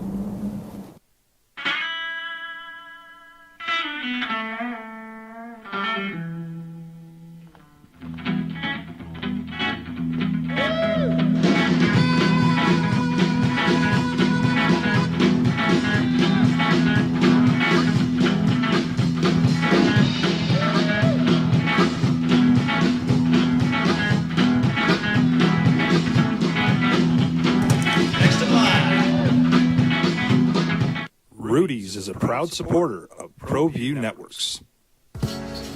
I was born in New Mexico. I grew up on these streets. I got in trouble here, and I fought my way back in boot camp. I love New Mexico, especially the people.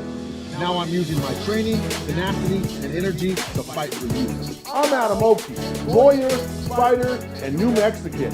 I was a local athlete here in New Mexico, so I'm proud to support your local athletes.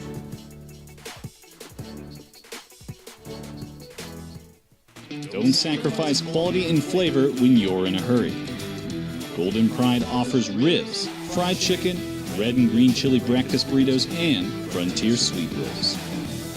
4 great locations, or visit us online at goldenprideabq.com.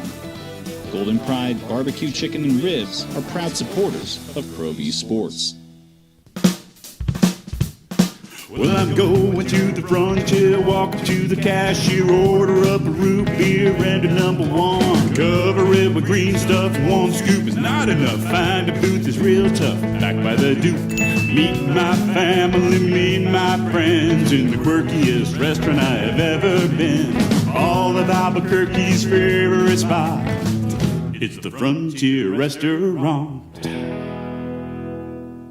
The Frontier Restaurant is a proud supporter of ProView Networks. Hi, my name is Daniel Chavez, and this is my business partner, David Chavez. We are the owners of Indeed Safety. Indy Safety is a local safety consulting company helping our clients with their safety needs for their projects.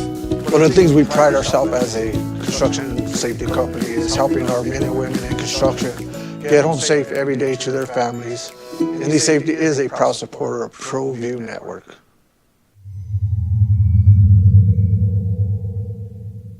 Teenagers love a party, especially during prom and graduation season. Often, alcohol is involved.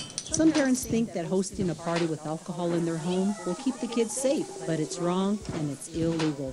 As a parent, to allow your teenagers' underage friends to consume alcohol on your property is a felony.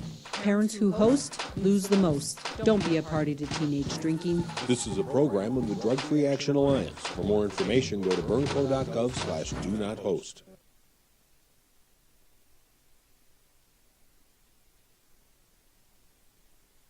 We would like to thank the following sponsors for making this broadcast possible. Hey, look! It's Dwight Goodman! Boom! This place is hot. Let's see if anyone needs my help. How about I drive you madman home, huh? I got this, Dwight. I'm the designated driver. Boom. Sweet. Does anyone need Dwight's help getting home tonight? No thanks, Romeo. I've got a taxi all lined up. Drive safe, Dwight. Boom! Boom!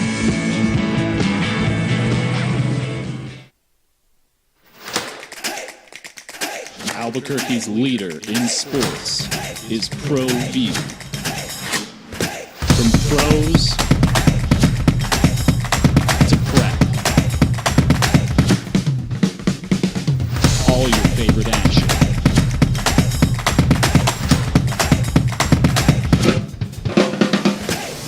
All your favorite talk shows.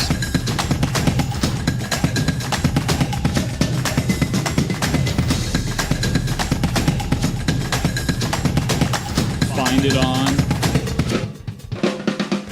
ProView Networks.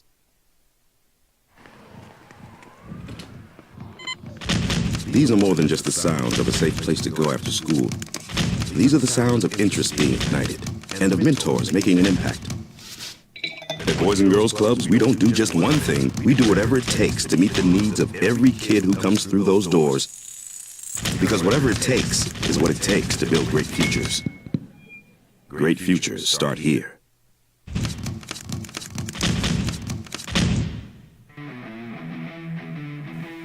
Rosendo Najar here, president of Carpenters Local 1319. Juan Junior Gonzalez, warden of Local 1319. Some people have a misconception about what a carpenter does. The carpentry trade entails more than just woodworking or building houses. And be back here tomorrow morning to Armchair Quarterback with us on 95.9 FM and AM 610, the Sports Animal. We're going in the red zone at 9 a.m. DC is going to hit us with some questions on the hottest topics around the NFL after Week 14. So much going on, and I'm going down my list. I'm like, this is going to be a week's worth of talking points. Absolutely, because what a time of year it is. Lobo basketball, we got a lot to get into throughout the entire week as we get ready for UNM and New Mexico State round 2. They had a victory over Santa Clara on Saturday. Lobo men are now 9-1 on the season. Yeah, the Lakers winning the in-season tournament. Look at LeBron James turning it up a little bit, just trying to prove another point on the basketball court over the weekend. But the discussion, too, right now is Bronco Mendenhall. Introduced last week, got right to work trying to recruit the players that are at the University of New Mexico. And what is next? And Football Scoop this morning has a story out that at least one name popping up that Bronco Mendenhall is going to hire Charles Mack to coach the Lobos secondary. Those two worked together at Virginia. Mack was at BMI last season where he was director of player personnel and safeties coach. So that's one of the early names for Bronco Mendenhall as he starts to build his staff at the University of New Mexico. Former Lobo quarterback Ned James, DC producing. I'm JJ Buck with you here on the opening drive. And one of the things that Bronco did talk about last week was that CEO nature of being a head coach. He said he's not calling plays. He's bringing in an offensive and defense coordinator, which are going to handle those things. And he also really wouldn't comment on, specifics of what he's going to call his offense, what he's going to call his defense, but you kind of get a sense of who he is as a coach at this point in time of what style of football that he's going to play. Rudy wants to get involved. Rudy, on the opening drive, what's going on, man? Hey, happy Monday to everybody. It's bowl week, and therefore I must assume my full responsibility as a member of the board of directors. So I'll be out there at the events welcoming the teams as they come in and really hoping for a really good game Saturday against two opponents that have faced each other before as opponents in the Big West, I think it was, before the moves to the different conferences. So this will be interesting. But I did want to throw something out there. The NIL is important, and so there's a website, 505sports.org, 505sports.org, and right now we're doing a drive to not only welcome Bronco, but to get him some money. So there's a goal out there of $300,000, and people have been joining. There's been a lot of movement on that, but we need everybody, And it's as little as $20 a month, but we have special deals that we're doing now to welcome Bronco, like 303 and 505 and all this thing that Danny talked about one time. So you can go to that website, 505sports.org, and join. And this is time for Lobo fans to put their money where their mouth is. And Ned hit the nail on the head that, you got to have a robust, healthy NIL. And if we do that, we can retain players and we can make this place special. So I just wanted to throw that out there for people. If you're looking for a way to make a name for yourself, get really involved in NIL, go to 505sports.org, and we're more than happy to have you. We're going to have a big gala event on January 4th to raise more money, but it's all about getting with the program, as they say. So I appreciate the time, and, let's get this thing done. Thank you. All right, Rudy, appreciate the phone call. And that's, of course, the challenge is you're in a day and age where you're asking for money for season tickets. You're asking for money to show up to the games. You do what you have to do. You got your parking, you got concessions. It costs to do things. That's part of life when you go out. But now you're asking for more money on top of that. And there has been a little bit of a positive response. I've seen some people on social media and other places saying that they're all in on NIL. And that's the challenge, is because you don't have a fan base that is necessarily hungry to do that. You have a fan base that is like, I want to see a winner. I want this team to win, but they've beaten me down for so many years. It's the chicken or the egg right now with NIL and Lobo football. Yeah, and also no one's killing it in the Mountain West Conference with NIL money. I mean, there's no team you can say in the conference, the Mountain West Conference, the San Diego States, the Boise States, the Fresnos. They're not killing it with NIL. So everybody's essentially the Green Bay Packers. Everybody's publicly owned, so your team is publicly owned. What you contribute to your team is what your team is going to have as far as the value of the players. And so we saw that last season, which was pretty evenly matched all the way around. There were some teams that had some pretty strong, talented players, and they're struggling to keep them. And so we're all on the same level. I mean, it's kind of everybody's got the same salary cap number, and so we just got to hit it. You got to hit the ground running. And like you said, Bronco is the CEO now of the University of New Mexico football, whether he wants to be or not. He's got a lot of different responsibilities other than just coaching that team. He's got to oversee it.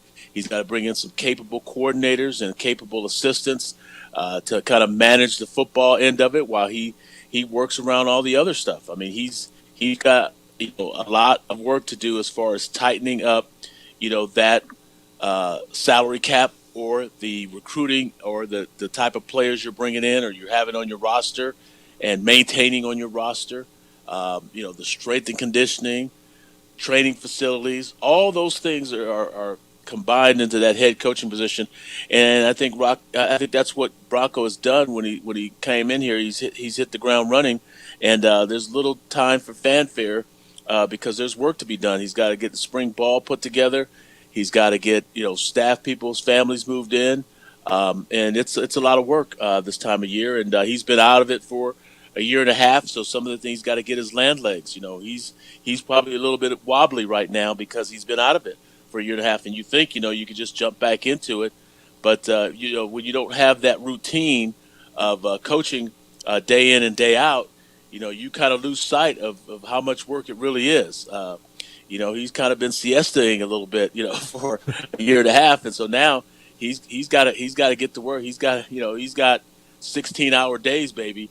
You got to get there. You got to get the grind back to work. He's hungry. He's hungry to get back to work, and we'll see what he does. We'll keep an eye out too of the coaching staff additions, how that shapes up moving forward. But Bronco Mendenhall, you already saw the work he had to put in last week. Yeah, at least it looks like he got one back in Ja'Cory Krosky-Merritt, according to his Twitter account on Friday. Let me ask you something, and this is just because I'm really new to NIL. What does $300,000 get you in NIL in the Mountain West? Well, it'll get you a kicker in the SEC or the Pac-12. Get you a water boy in the SEC. Yeah, but it could get you a lot in the Mountain West Conference. Like I said before, they're not killing it in the Mountain West. I mean, there's no school that's just killing it with NIL monies. They've got $1 million in the piggy bank that they can go and just disperse to players. And I think players, a lot of them insist nowadays, if they're the top tier players in conferences, that they get some of this reward. A lot of them aren't going to get it. When you get the accolades, the postseason accolades, guys are. And here's the travesty to me is not so much the kids getting the reaping the benefits. It's the unscrupulous agents that are coming into the business now. I'm hearing stories of guys getting 20% from players who are negotiating deals with other schools. They're going through the conferences and saying, hey, this guy made all conference. He's a sophomore. He's a junior. This is how much we're expecting for him. And they're playing off other schools. So it's the nasty part of the business. It's that way in the professional ranks in the NFL. That's the stuff people don't want to talk about. That's the ugly stuff. We want to see these young men as student athletes, which they really are, because they're in an academic environment institution. But at the same time, the underbelly of business is coming into this, and that's something that people have a hard time with, and it's going to be difficult to swallow. But you're going to have to get control of it, and I'm sure there's going to be some standards and principles. And I think with Bronco, kind of going around the country talking to coaches, I'm sure coaches aren't telling him what they're doing with their NIL deals. I mean, you can interview, you can podcast all you want. The guys ain't giving you the secrets. Yeah, all you know is they're there. And you got to find a way to have it. And then the rest of it, have fun trying to figure out. It is the opening drive here on 95.9 FM, AM 610, the Sports Animal. This report is sponsored by Macy's Backstage. We would like to thank the following sponsors for making this broadcast possible. I was born in New Mexico. I grew up on these streets. I got in trouble here, and I fought my way back in boot camp. I love New Mexico, especially the people. Now I'm using my training, tenacity, and energy to fight for you. I'm Adam Oki, lawyer, fighter, and New Mexican. I was a local athlete here in New Mexico, so I'm proud to support your local athletes.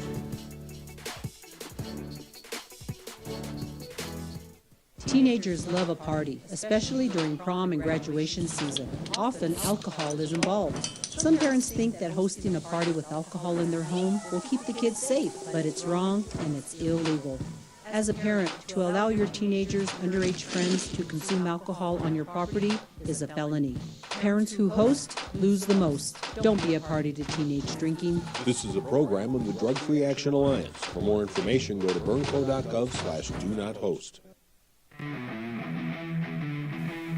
Rosendo Najar here, president of Carpenters Local 1319. Juan Junior Gonzalez, warden of Local 1319. Some people have a misconception about what a carpenter does.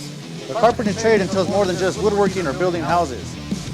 We are responsible for 85% of a construction job site. Everything from the superintendent on down. We have a great apprenticeship program. Information can be found on our website.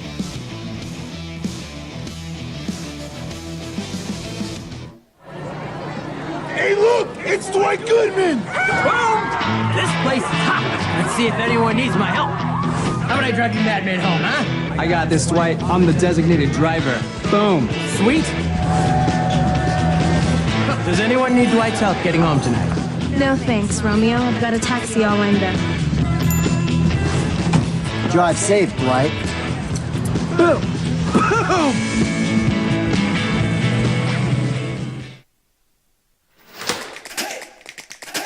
Albuquerque's leader in sports is ProView.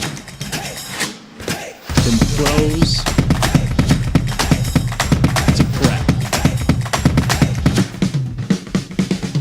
all your favorite action.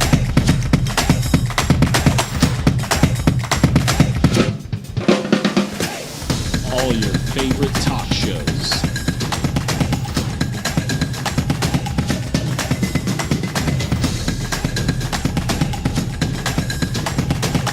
Find it on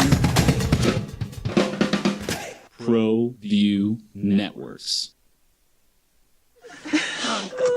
Seriously? You expect me to drive while you aren't wearing seatbelts? What's the worst that can happen?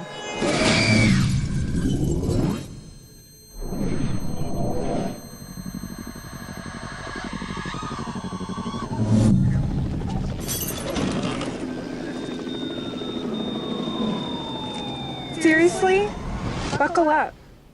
Okay. Thank you.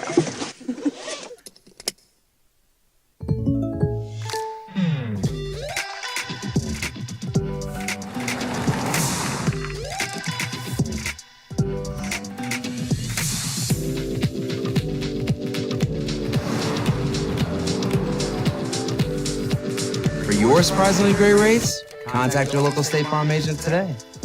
If you want the real deal, call State Farm agent Marty Size in Albuquerque today. Like a good neighbor, State Farm is there.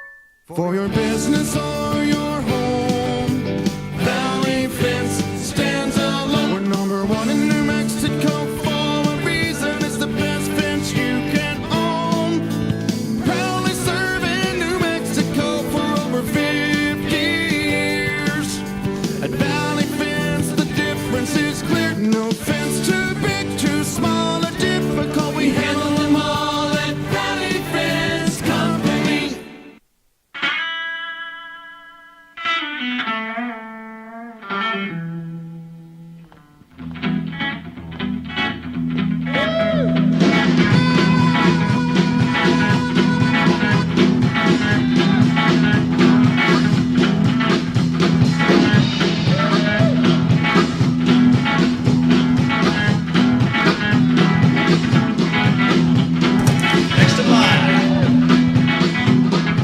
Rudy's is a proud supporter of ProView Networks.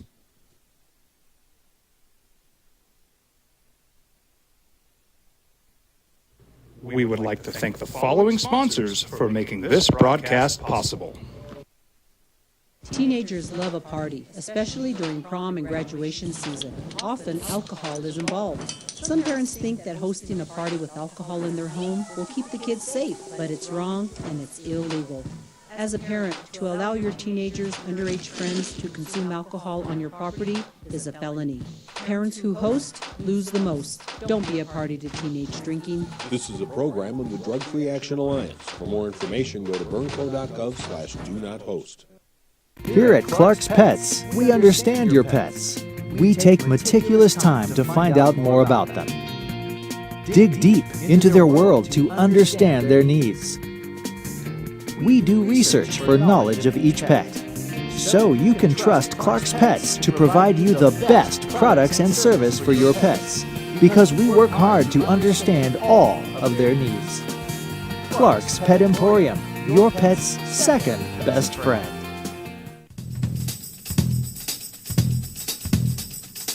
International Protective Services is a proud supporter of ProView Sports and New Mexico Youth Athletics. IPS provides residential and commercial security services in the Albuquerque metro area. For more info, please call 505-897-2420 or visit internationalprotectiveservice.com. Don't sacrifice quality and flavor when you're in a hurry. Golden Pride offers ribs, fried chicken, red and green chili breakfast burritos, and Frontier sweet rolls. 4 great locations, or visit us online at goldenprideabq.com. Golden Pride Barbecue Chicken and Ribs are proud supporters of ProView Sports. We here at Clark's Pet Emporium welcome you to bring in your pets. We know that having your pet with you makes the experience of shopping for them even better.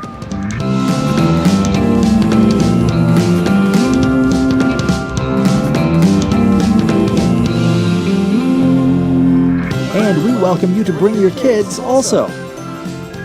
Clark's Pet Emporium, your pet's second best friend. Against him. What a day for Zach Wilson. Yeah, I've kind of, I flipped on him because, we had this discussion about he and Mac Jones, because I picked Mac Jones early because he wouldn't play for the New England Cheaters. I thought, Belichick would get him going pretty early, pretty good, and he got him in the playoffs the first year.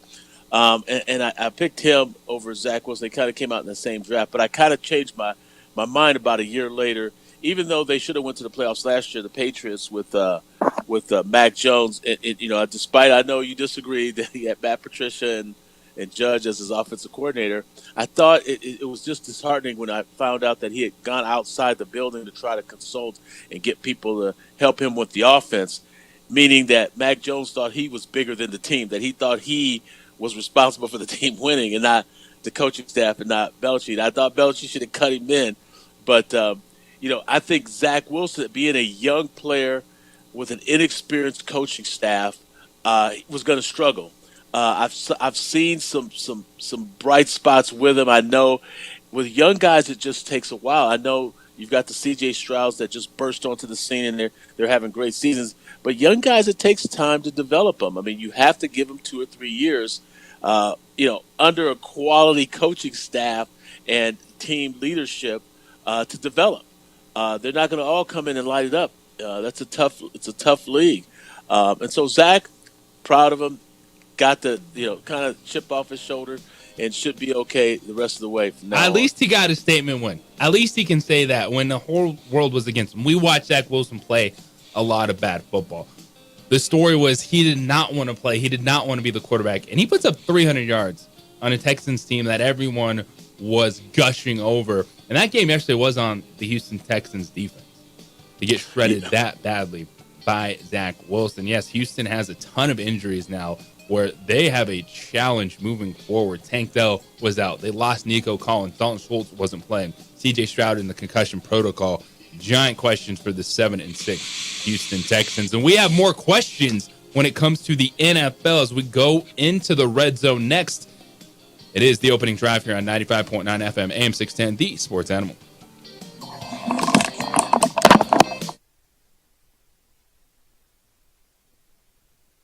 We would like to thank the following sponsors for making this broadcast possible.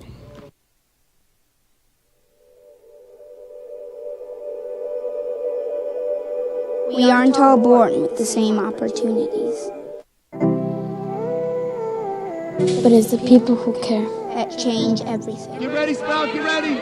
My coach, my teacher, my older sisters, my grandma, my brother, my tutor, my dad, and my mom. As Mexicans, it's up to all of us to do our part.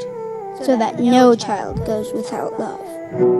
And no family has to do it all on their own. They're all our children. Every single person is called to make a difference in the life of a child. It's up to all of us to do our part. To pull together. Pull together. Pull together. To make New Mexico the best place to be a kid.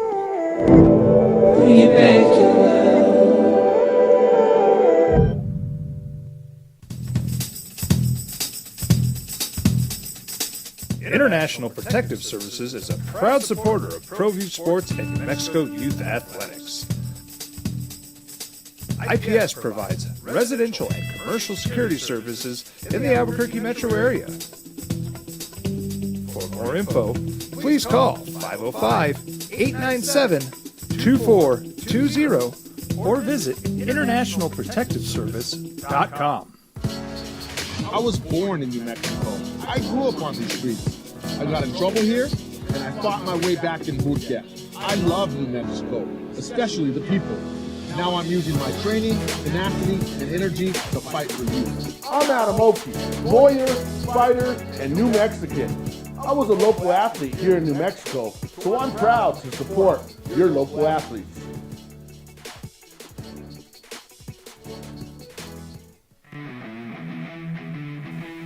Rosendo Nahad here, president of Carpenters Local 1319. Juan Junior Gonzalez, warden of Local 1319. Some people have a misconception about what a carpenter does. The carpentry trade entails more than just woodworking or building houses. We are responsible for 85% of a construction job site. Everything from the superintendent on down. We have a great apprenticeship program.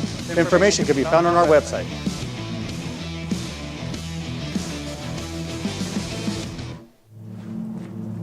Young driver, this one. Hard to get her out. She'd been drinking. This one. Both of them gone. They'd been drinking, and he drove clear off the road. This was my family. Drunk driver hit us. And my wife and our daughter, they didn't make it. For 5 years running, it's the OD in the AM with 3-time New Mexico Sportscaster of the Year, Jeff Symbieta and JJ Buck. Tomorrow morning, the MVP discussion is going to be really interesting because right now, I'm still Tyreek Hill for MVP, and we'll get a chance to see what he does. They're at home against the Tennessee Titans, and this is another eruption spot for Tyreek Hill. I think Christian McCaffrey deserves to be in that conversation, but I also think that Brock Purdy needs to get some votes. Look at McCaffrey yesterday, 16 carries, 145 yards on the ground. Wasn't much of a factor in the passing game. Hey, James, you hear me? He's putting on the headset coming back from break. Sorry, folks. Hey, appreciate you getting up in LA and joining us this morning, Ned. Yeah, man. I had some stuff.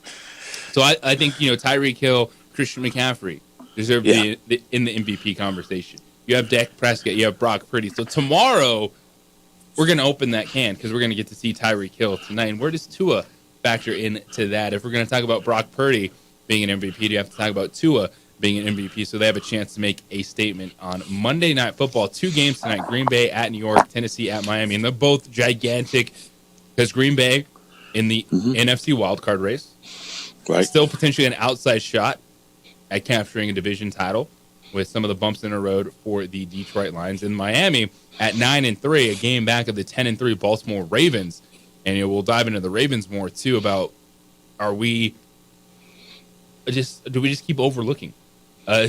Because when we talk about Super Bowl, it's been Kansas City, it's been San Francisco, it's been Dallas now. Oh, the Philadelphia Eagles still got to give them a chance. No one's talking about the Baltimore Ravens in that conversation. They're 10-3, walked off the Los Angeles Rams. But we got our quarterback, Ned James. We got DC. I'm JJ Buck, and it's time to go into the red zone. How much you want to make a bet I can throw a football over the mountains? Are you crazy? I'm saying you're a football player. Oh, yeah. I'm going to Tom Brady this game. You're in the red zone with Jeff Symbieta and JJ Buck. Let's go, baby! It's first and goal. Well, the majority of Week 14 is in the books now, and the playoff picture is really starting to heat up. We're going to go through, and I just want to see what you guys really think about some of these teams that are currently in the mix. So, of all the teams in the playoff mix, which team is most interesting to you and why? I'm going to go with the Baltimore Ravens because I want to expand on this conversation. They're 10-3, but Baltimore has a little bit of that Dallas Cowboy to them. That quarterback is good, but we haven't seen that run yet in the playoffs, so you're always hesitant. You're always hesitant to buy in and truly give them the credit they deserve in the moment. And with the Baltimore Ravens, they have an NFL MVP at quarterback. Dak Prescott, see, that's what I'm doing now. Lamar Jackson, his arm helped him win that game. Yeah, he had 70 yards on the ground, but he threw an absolute dart. It was 3rd and 17, and he throws the go-ahead touchdown pass to Zay Jones, like a minute and a half left in the fourth quarter. Those are the plays that will take you forward in the postseason. And I do think at 10-3, they're number one in the AFC, but I don't think people are talking about them enough. I think the Ravens are one of the most interesting teams for me right now. Well, for me, I got to go with Detroit and Cleveland. I think Detroit because they came out as gangbusters early on, and then Cleveland because their defense is just playing so lights out right now, even though I don't like Jim Schwartz. Their defense is playing really well.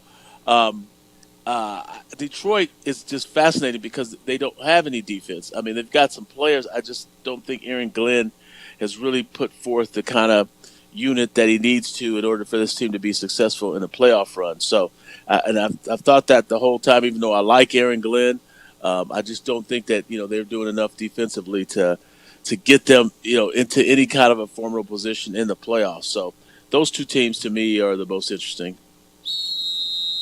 Second and goal. All right. Of the teams in the mix, which team is the most frustrating to you and why? Jacksonville Jaguars. The Jaguars, because defensively they look so good the last 2 weeks, they've got shredded by Jake Browning and Joe Flacco. They got beaten overtime at home by the Cincinnati Bengals. If they go on the road, it's a tough environment in Cleveland. But at some point in time, the Jacksonville Jaguars got to show they can win in a tough environment. And I get it. Cleveland plays good defense. But you let Joe Flacco throw 3 touchdown passes of 30-plus yards in that game. The 38-year-old Joe Flacco that was signed off the streets. He might have been that dude standing there with the sign on the corner where the owner drives by and goes, "Oh, you play quarterback? Well, come on in, Joe Flacco. We need one of those guys." Because the Jacksonville Jaguars, they have it. You saw Trevor Lawrence, who has a miracle ankle, and we watched him go down to Monday Night Football, and you're like, "Ooh, CJ Beathard, hope you're ready to go." Trevor Lawrence comes out there, throws 3 touchdown passes, but also 3 interceptions. Jacksonville Jaguars, I am frustrated trying to figure you out. Well, with me, it's probably every year, it's the Tennessee Titans. And this year with the Houston Texans, these are the 2 most frustrating teams because they both, they give you this kind of false hope that they're going to turn the corner and they, as usual, will fail. So I think as frustrating goes, those are probably the 2 most frustrating teams that I see in the NFL this year and in years past. Third and goal. All right. It's very good so far. So let me ask you guys this. Which team is most confusing to you and why? The Buffalo Bills are very confusing to me because Josh Allen is, whatever you want to say, top 3, top 4 quarterback in the NFL. So they have that piece offensively. You saw yesterday, even with the interception, I thought he played really good football. He does still some of those crazy things like throwing that pass to Latavius Murray as he's falling out of bounds. But then you just see, the difference he makes, that scrum push from the 5-yard line where he scores a rushing touchdown. Now, they've been a lot more banged up defensively than they have been in the past. But it's a team that shouldn't, stuff with their expectations, they shouldn't be hovering around 500. You shouldn't have the awkward Sean McDermott stories coming out last week. The Athletic report where he's using 9/11 analogies in the locker room. Now that shows you that things are on the edge in Buffalo because that stuff happened 2-3 years ago and it's coming out now. So that shows you they're starting to kind of break at the seams because they have the talent to compete, but they're not competing. So yeah, that's a confusing team to me. To me, it's the Chicago Bears and the Minnesota Vikings, only because, you don't know what direction these teams are going in because the quarterback, they got quarterback troubles in Minnesota, but their defense is playing well. And the defense is not playing as well. And people don't know what to do with Justin Fields. They don't know what to say about him. The problem with these teams as well is that it's a weak conference this year. There's no Aaron Rodgers. There's no powerful Green Bay Packers team. And Detroit is, kind of a faux champion this season. Nobody really believes that they're going to be great, even though they've played great. And so these are the 2 teams that I think are probably the most confusing and that they should have taken advantage this season, particularly with how Green Bay and Detroit are. Fourth and goal. Did I stutter? Beer me.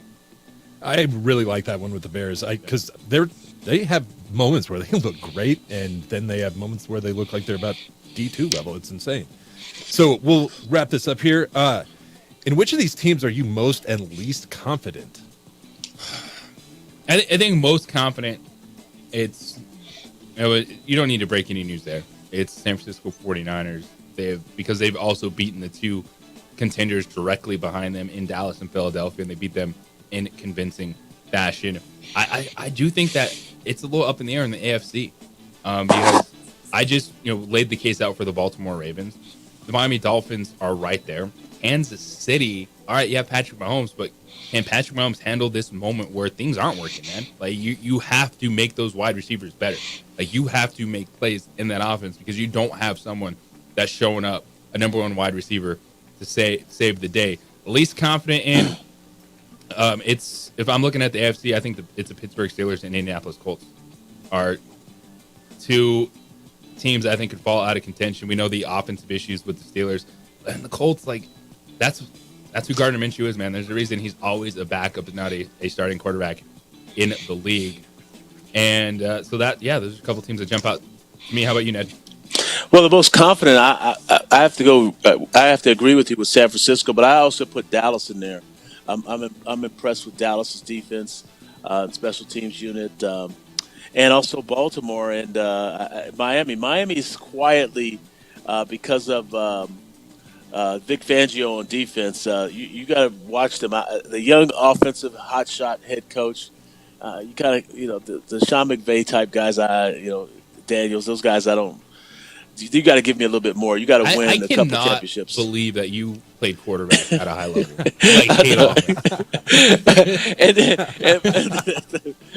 Well, yeah. I'm just defense. That's why Rocky Long's a defensive coordinator. He was a quarterback. That's true. Quarterback too.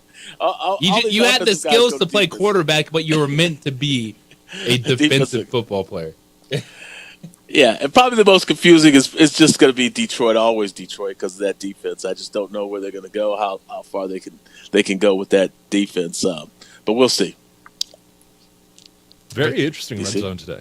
Very, very interesting. The defense on the Lions is so funny because there's times where Hutchinson just looks like the best player in the league, but then like he disappears the next drive. I'm so confused by that defense and how they're strategizing because I don't understand why exactly they don't just let the guy go. I think I agree with you 100%. You can, even with players of that caliber, you can scheme it, right? Like if there's not someone else move coming around off the other edge, so you got so that's your point. You got to start moving Hutchinson around more because this still is a defense that they were bad last year, and so they put a lot of money. They drafted Brandon Brandt, they drafted a middle linebacker in the first round. They spent in free agency in the secondary, but they haven't got that consistency defensively. Now they're still 9-4, and you don't want to forget that. But Jared Goff is not progressing; he's regressing right now, and he's a veteran quarterback. So you feel like that is still something they can get right because offensively, you scored 13 points against the Chicago Bears. It wasn't. Yeah, it was cold in Chicago, but it wasn't. It could be worse in those settings.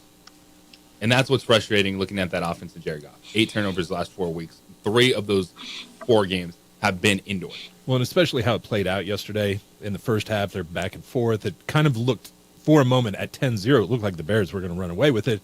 Then they stopped them. They got back, evened it out, and then the Bears ran away again. It's just... I scratch my head when I watch that because they do have so much talent. I wonder, why is he making that decision? Why is he throwing it there? Why is he risking so much in times that he doesn't have to? Is Dan Campbell just Brandon Staley 2.0? It is, and these are 2 coaches. 3 coaches actually want to talk about on the other side. Brandon Staley, Dan Campbell, and I want to talk about Sean McDermott. Because could this be a situation in these places? It's kind of Mark Jackson versus Steve Kerr. We're going to dive into that next. It is the opening drive here on 95.9 FM, AM 610, the Sports Animal. Telling it like it is. We would like to thank the following sponsors for making this broadcast possible. Everguard Roofing and Solar. For nearly 20 years, Everguard Roofing and Solar has been working with New Mexicans to enhance their homes and businesses. International Protective Services is a proud supporter of ProView Sports and New Mexico Youth Athletics. IPS provides residential and commercial security services in the Albuquerque metro area. For more info, please call 505-897-2420 or visit internationalprotectiveservice.com. Rosendo Nahad here, president of Carpenters Local 1319. Juan Junior Gonzalez, warden of Local 1319. Some people have a misconception about what a carpenter does. The carpentry trade entails more than just woodworking or building houses. We are responsible for 85% of a construction job site. Everything from the superintendent on down. We have a great apprenticeship program. Information can be found on our website.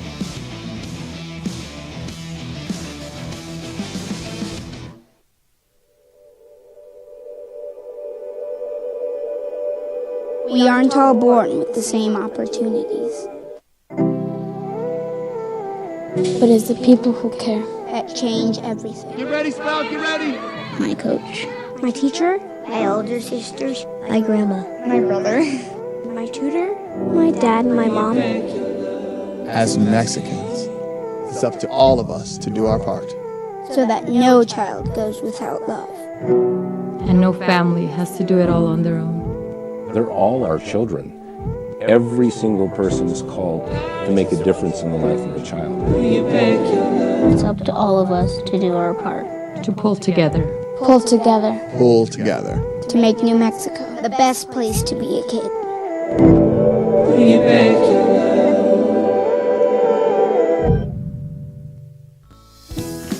Hi, my name is Daniel Chavez, and this is my business partner, David Chavez.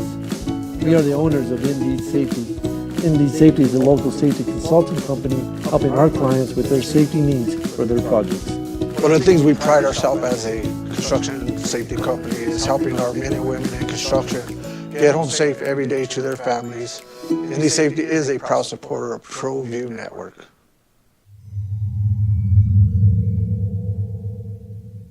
If you're drunk, blasted, intoxicated, ripped, plastered, destroyed, bruh. If you're like this, you shouldn't be driving. Hi, I'm Steve Stucker here for Dr. Robert Melendez and the Juliet Eye Institute. You may remember me like this, but no more. The glasses are gone. I tossed them months ago because of a brand new procedure from Dr. Melendez known as RLE, Refractive Lens Exchange. The latest technology, the best eyesight I've ever had in my life, and you can check it out by clicking on the link in the description right here. Young driver, this one. Hard to get her out. She'd been drinking. This one. Both of them gone. They'd been drinking, and he drove clear off the road. This was my family. A drunk driver hit us, and my wife, and our daughter, they didn't make it. Here at Clark's Pets, we understand your pets. We take meticulous time to find out more about them.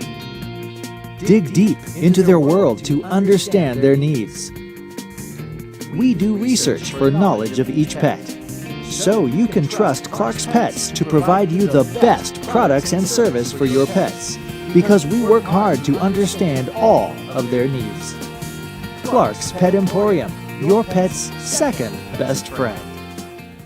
Don't sacrifice quality and flavor when you're in a hurry. Till 7 on 95.9 FM and AM 610. The Sports Animal. Not quite there yet, but on track. I like being aggressive. But when it starts going against you and you're not making those fourth down conversions and it's game after game after game, maybe you got to take a little time off going for it on fourth down as much. Now, there's game situations. When you're behind, you're down multiple possessions in the fourth quarter, things are going to change. But right now, for the Detroit Lions, Dan Campbell, a little Brandon Staley-esque, just 1 of 5 on fourth down yesterday. Lions lose to the Bears 28-13 in Chicago. And Brandon Staley, he's done. I think he's out in L.A. And the Chargers now the rest of the season could be without Justin Herbert, fractured index finger, so it's going to be the Easton Stick show the rest of the way, so that their season's done. They understand that offensively. Sean McDermott, even with the win yesterday, I think Buffalo could make a move in the offseason, even if they win a playoff game or two, if they're in the AFC Championship game. Because you know what? I get the feeling, especially in Buffalo, but with the Chargers, because Justin Herbert's that dude, man. Like, he checks all the boxes, and I've used that phrase a little too much this morning, so I apologize. But I think Justin Herbert is Matthew Stafford. It's like you get the right mix and you're going to see, oh, this dude can win a championship. That's exactly what Stafford did when he got to the Rams. And then, Dan Campbell, he's built the foundation. Is he going to be able to see it through? Because the feeling I get, and I will say Buffalo and the Chargers are ahead of the Lions in this conversation just based on the potential they have at quarterback, is the Golden State Warriors with Mark Jackson. They were good. They were competitive. They were getting to the playoffs. But they felt like they needed a little adjustment. And then Steve Kerr comes in, and they win championships. That's the kind of feeling I get looking at these teams. Well, just remember, fourth down is a play. And a lot of times coaches forget that. They think punting for some reason is something bad. It's not a bad thing to punt the football on fourth down. It's a part of the strategy of the game. And a lot of times these coaches, the analytics people will tell you one thing. Next thing you know, you're fired. You have to play within the confines of the game. And punting is one of those things that guys have got to learn, that you have to typically do it on fourth down in a lot of situations. As far as, Staley and Dan Campbell and I forget. Sean McDermott. Sean McDermott, yeah, in the Buffalo. I don't know if their circumstances are all the same. I mean, the different franchises, so it's just hard to say where they're going to go at the end of the season. But typically when you don't get into playoffs and you're not successful and you've been there for quite a while, it's kind of a recipe for kind of moving on. The Spanos family, they don't typically like to pay coaches to go sit at home, so they usually like to let guys run through their contracts. I don't think the Ford family's ready to get rid of Campbell just quite yet.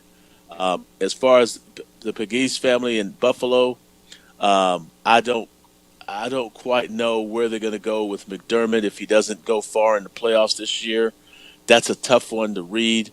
But all things being said, it's hard to win games in this NFL, and the Chargers are finding that out. I mean, it's not necessarily just having the great quarterback. You've got to play sound defense and good special teams, and that's what's surprising me about the Chargers, because I was out at their camp and I thought they had really good players on defense. It's just you have to have it tight. It's got to be tight at the top with the head coach, and when I say tight, that means everything organized, no room for error in anything that you're doing. And there's lots of errors in what they're doing. They're giving up points. Like I said, the fourth down is a play. You got to punt it. And that's causing some problems in LA with the Chargers. So we're going to see what happens with these three guys. I think they're all three different circumstances. But like you said, they've all got good players. So there's no excuse for winning for these teams. I think the situation in San Diego, or L.A., I'm sorry, I've done it many times. But I think that one's interesting because yesterday they saw Sean Payton, who they were flirting with a little bit, and all signs pointed to him wanting to go there. They saw him come in and get that win. So I can't imagine that sitting really well. You're right, they're probably not going to pay him to sit at home. But I think that's got to open their eyes a little bit that this is a problem that needs to be addressed with the coaching. Wasn't Brandon Staley a defensive guy? Yes. Wasn't that his background? That was. And that's where they're not buttoned up. That's where they haven't been as good as they need to be on defense. Because guess who has injuries? Every single team in the NFL. But we keep looking back at the Chargers, and that's the excuse year in and year out. Why can't they overcome it? Why can't they find a way to compete? That's what would be my question with Brandon Staley. And they're as healthy as anybody in football on defense, on the defensive side of the ball. And that's where they should be dominating. And I don't see that. And I can't figure out why. And it all points back to the head coach and the organization. So, they're going to definitely need to think about changes in the offseason. I'm not sure what they'll do. But you're right, JJ. They've got to figure it out. I don't know what the answer is with that quarterback. They got a really talented offensive weapon, and they're not taking advantage of it. The other one is the Bills issue. You brought this up in the red zone. The idea that comments he made in 2019 are coming up today and this weekend, last week, that is a huge, huge red flag for me. And as I dug into it, the person who broke that story, his name's Tyler Dunn. He's got a website called golongtd.com.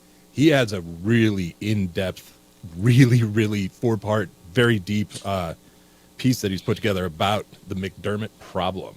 So you can see they're coming after him in Buffalo. And anytime you start having the leaks, anytime something from 2-3 years ago is brought up now, it's because people are on edge. And yes, they might be done. And so someone has an angle. Anytime stories gets out, it's because someone has an angle. And so what is the angle moving forward? Because I will credit Buffalo. They came out, played a good game on the road in Kansas City with that mess, with that noise, the question of Sean McDermott. So I think they're a team that if they get in, they could cause a problem in the postseason with Josh Allen. But it just feels like that's a situation that they're ready to move on as head coach.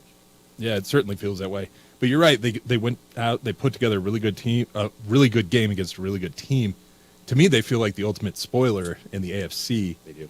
I mean, because they can beat anyone any given Sunday, but they've also showed they can lose. They can, give up the ball for no particular reason. So it's, going back to red zone, they're one of the more confusing teams to me because there are times where they look like the best. And so there are.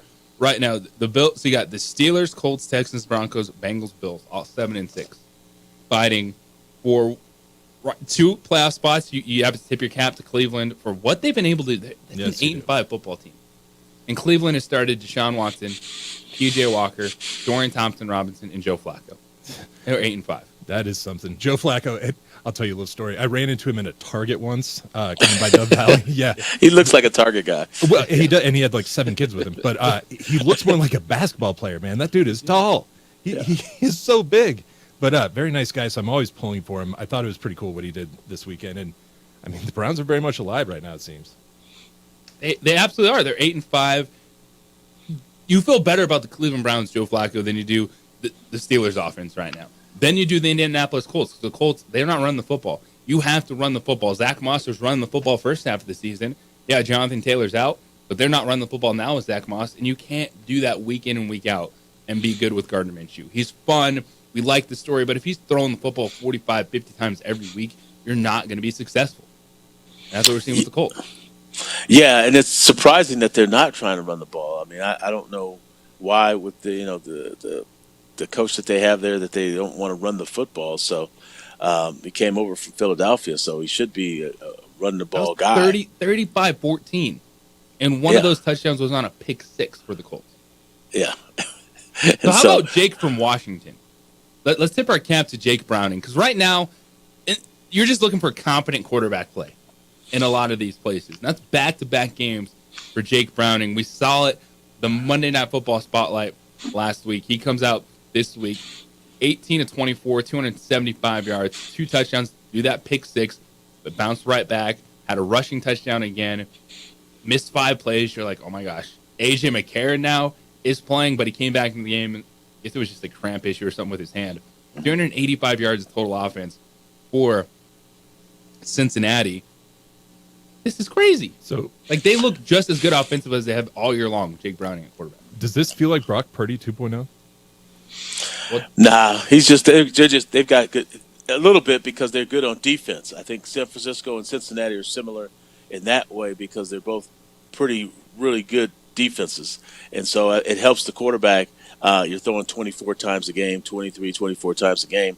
That's going to help your quarterback. So, and just, the head coach is the offensive guy. But I think Cincinnati, they've really been surprising to me the last couple of years on defense. Now, Colts only had 46 yards rushing in that game, but now it's 2 games.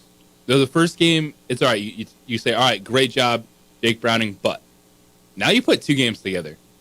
That is really impressive to do because if you're looking at these playoff teams, is Jake Browning, you'd still have to put him behind Josh Allen and C.J. Stroud in the overall conversation. But in the moment, with what we just saw, of the playoff teams at quarterback, you can be just as confident in him as you are a C.J. Stroud down the stretch, as you are Russell Wilson. Josh Allen, we still say Josh Allen's the best of that group, but it's what are you doing for me right now? I'm just saying these young guys just don't mess it up. That's the biggest, thing that you have to worry about when you're throwing in a guy who's not as talented as some of the quality quarterbacks in the league. But just don't screw it up. I mean, I think that's what Jake Browning has done the last 2 games. don't get too far over your skis. Don't think that you're this great, prodigy. Which is what I like the most about Purdy is the humility. He brings it all back. When everybody's trying to, praise him, he kind of reels it back in like, hey, I'm just out here doing my job. That's essentially what you should do, particularly when your defenses are really, really good. Don't force them into a situation where they got to play on short fields, and you should be okay. And just for Brandon Staley and for Dan Campbell, punt the ball on fourth down. It is a play. It's something that's okay to do at times. I'm becoming more and more okay with punting the football. Well, when you see a guy punt it for 82 yards yesterday, I mean that's a big swing, really. If you're unable to move the ball, but you can kick it that far, at least you're keeping yourself in the game. So field position matters. It does, and it is a play. I mean, it's very effective when you can bury someone back in their own territory and really control the clock and the momentum that way. See, this is the beauty of this relationship. Ned's got me more focused on special teams and the importance of the kicking game. Hugging the football is okay in the right situations. And I'm telling Ned that you need some mobility. It's okay to have a little wiggle at the quarterback position. You don't always need to be a statue to play the game. So we're learning. It's a give and take. It's a great relationship we have with our quarterback, Ned James, DC. JJ Buck with you. We come back on the other side. Who is Patrick Mahomes really mad at when he destroyed the officials after Kadarius Toney was offside? It is the opening drive here on 95.9 FM, AM 610, the Sports Animal. The Jim Rome Show. Something tells. We would like to thank the following sponsors for making this broadcast possible.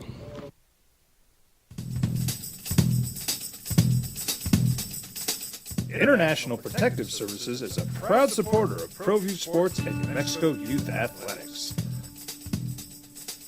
IPS provides residential and commercial security services in the Albuquerque metro area.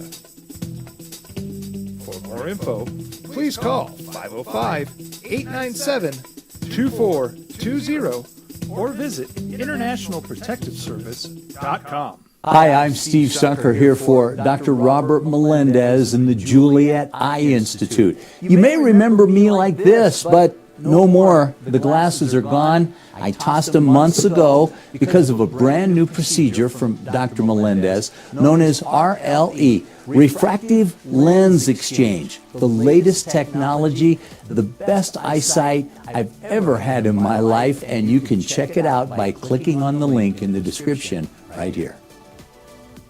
If you're drunk, blasted, intoxicated, rip, plastered, destroyed, bruh. If you're like this, you shouldn't be driving. Albuquerque's leader in sports is ProView. From pros to prep. All your favorite action.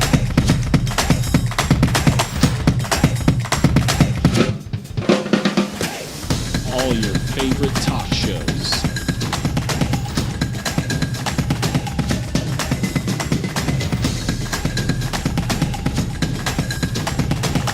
Find it on ProView Networks.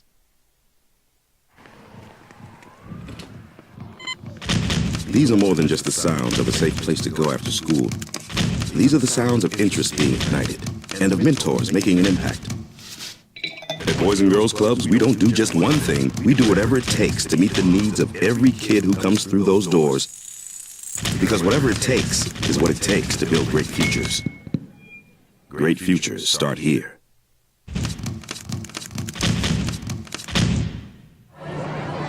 Hey, look! It's Dwight Goodman! Boom! This place is hot. Let's see if anyone needs my help. How about I drive you madman home, huh? I got this, Dwight. I'm the designated driver. Boom. Sweet. Does anyone need Dwight's help getting home tonight? No thanks, Romeo. I've got a taxi all lined up. Drive safe, Dwight. Boom! Boom!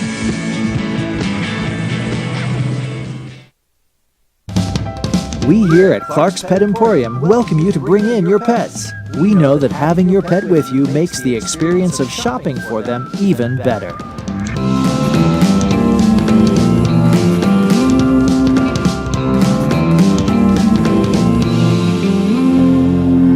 And we welcome you to bring your kids also. Clark's Pet Emporium, your pet's second best friend.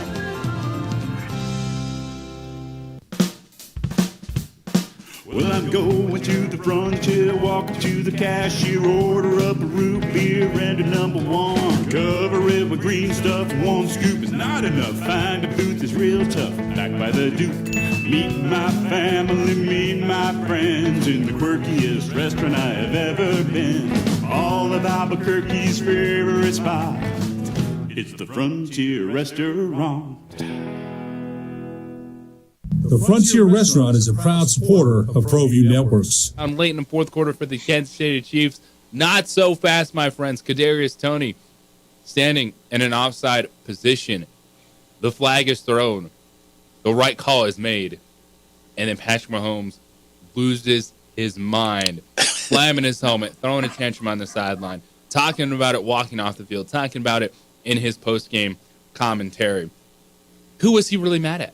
It's the opening drive here on 95.9 FM, AM 610, the Sports Animal. JJ Buck, our quarterback, Ned James, DC, with you. And Patrick Mahomes is mad at Kadarius Toney. Patrick Mahomes is mad at the performance of the Kansas City Chiefs this season, who struggled in the second half, and that's been a year-long thing, who haven't been able to develop another playmaker at the wide receiver position. Rashee Rice is coming along nicely, but they're not getting any production from Marquez Valdes-Scantling, Sky Moore, let alone Kadarius Toney. They tried to force Toney into a lot of positions early in the season. They went away from him for a while, and he was on the field in a crucial moment late in the game and made another big-time mistake. And Mahomes, bad look. And everything that's been said about him after that game, what fans are saying on social media, how fans feel about that, yeah.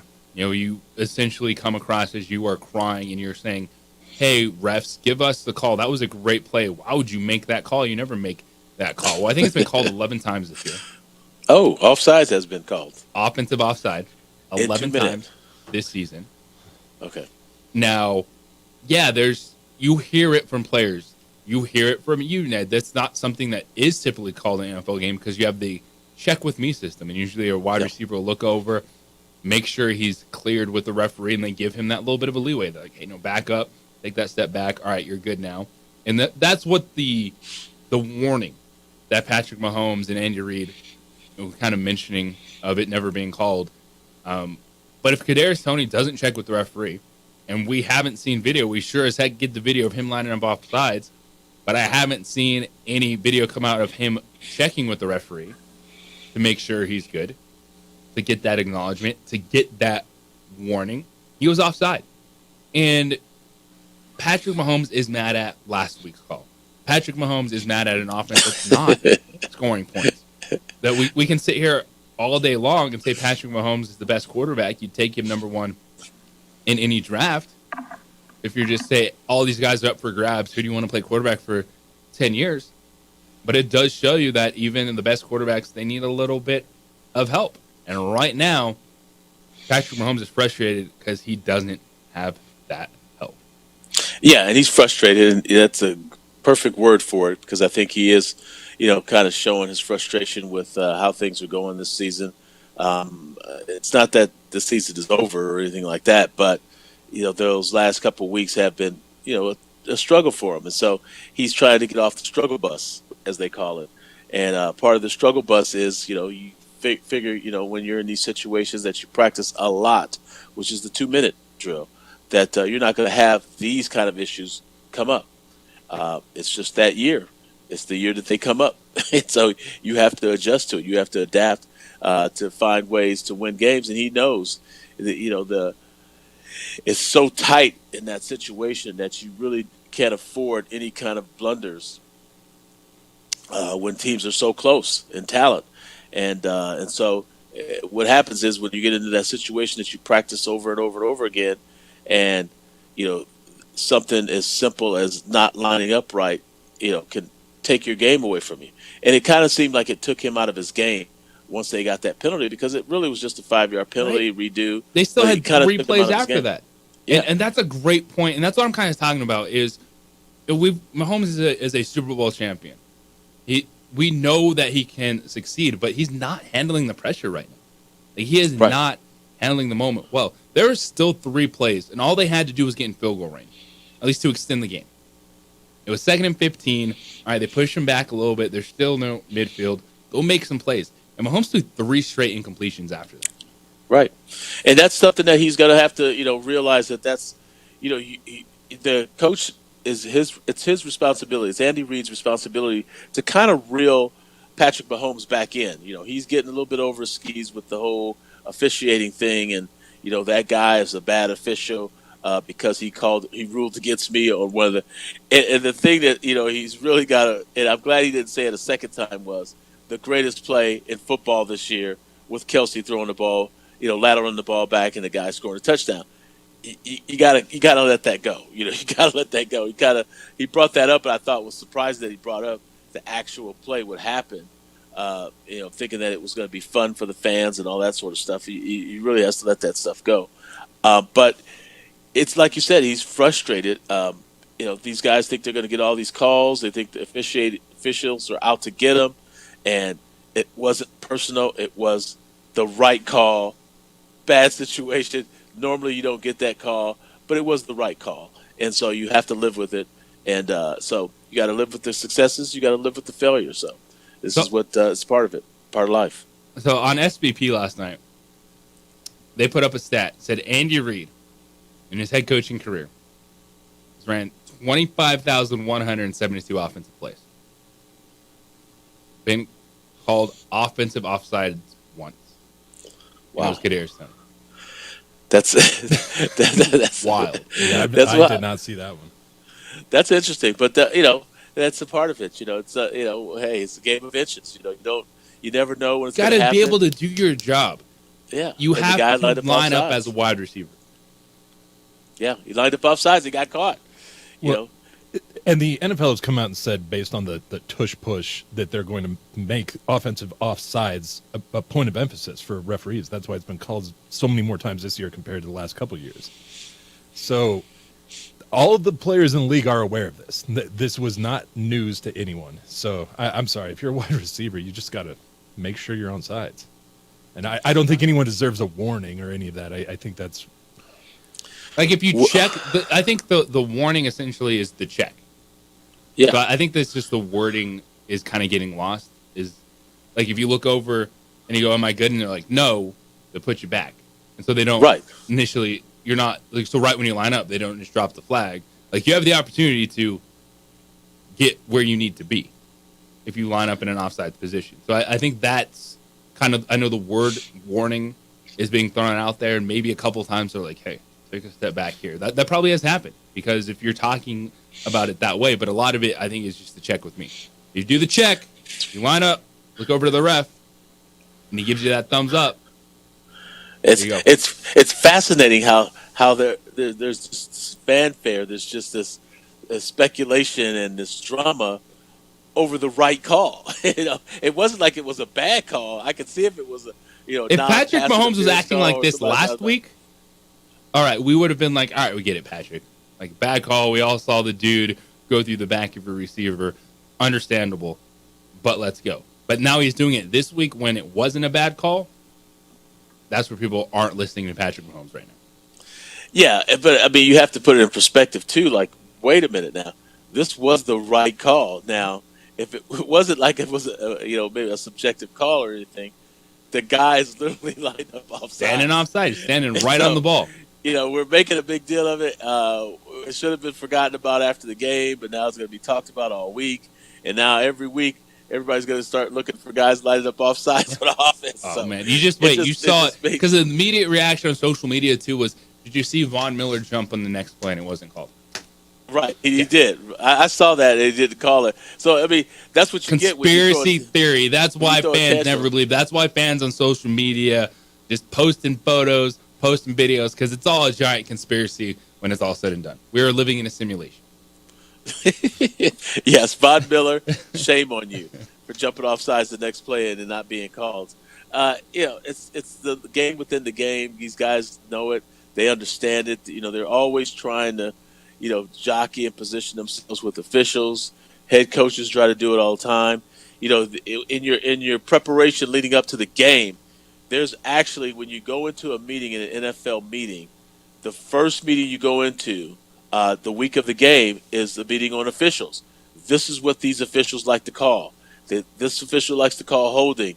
This official likes to call pass interference. This official likes to call offsides, maybe. You never know.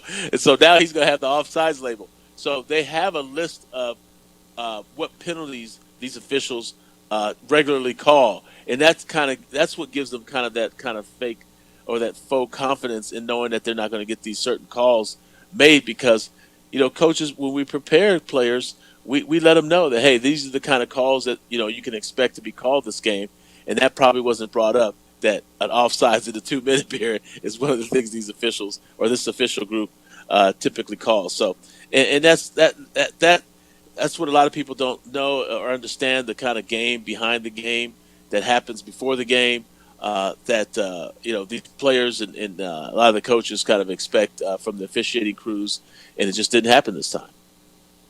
Speaking of one of the greatest plays of all time, a member of that play passed away over the weekend, and our very own Ned James has some thoughts on that. That is next. It is the opening drive here on 95.9 FM, AM 610, the Sports Animal.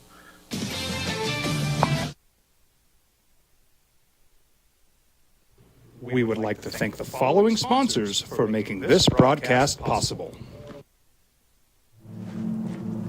Young driver, this one. Hard to get her out. She'd been drinking. This one. Both of them gone. They'd been drinking, and he drove clear off the road. This was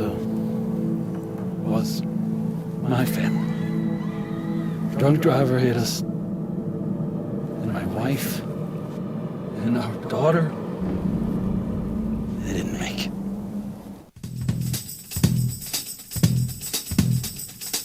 International Protective Services is a proud supporter of ProView Sports and New Mexico Youth Athletics. IPS provides residential and commercial security services in the Albuquerque metro area. For more info, please call 505-897-2420 or visit internationalprotectiveservice.com.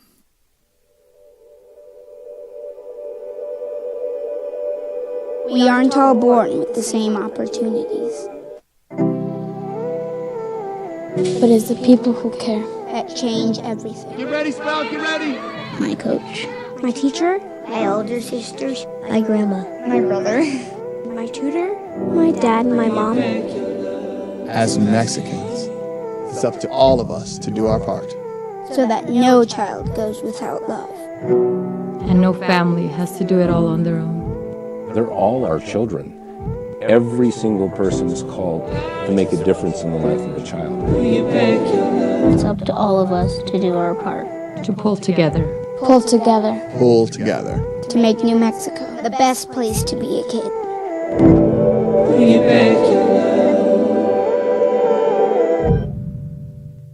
Teenagers love a party, especially during prom and graduation season. Often, alcohol is involved. Some parents think that hosting a party with alcohol in their home will keep the kids safe, but it's wrong and it's illegal. As a parent, to allow your teenagers' underage friends to consume alcohol on your property is a felony. Parents who host lose the most. Don't be a party to teenage drinking. This is a program of the Drug Free Action Alliance. For more information, go to burnco.gov/do-not-host. Albuquerque's leader in sports is ProView. From pros to prep. All your favorite action.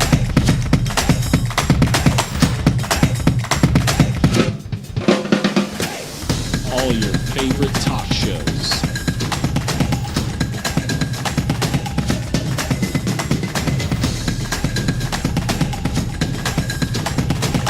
Find it on ProView Networks.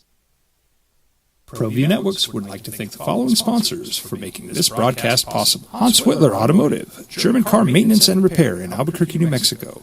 Call 505-294-7684 or visit HansWhitlerAuto.com. Hi, I'm Steve Sunker here for Dr. Robert Melendez and the Juliet Eye Institute. You may remember me like this, but no more. The glasses are gone. I tossed them months ago because of a brand new procedure from Dr. Melendez known as RLE, Refractive Lens Exchange. The latest technology, the best eyesight I've ever had in my life, and you can check it out by clicking on the link in the description right here.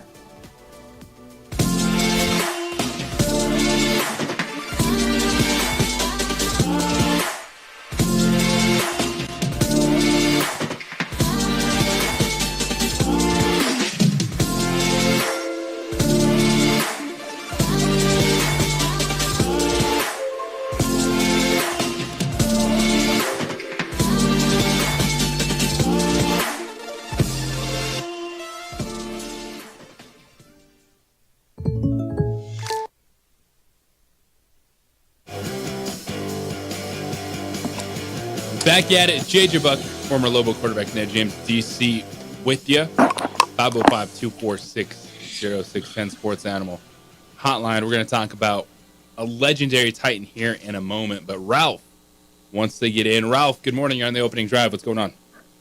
Good morning, gentlemen. I have a question for Ned.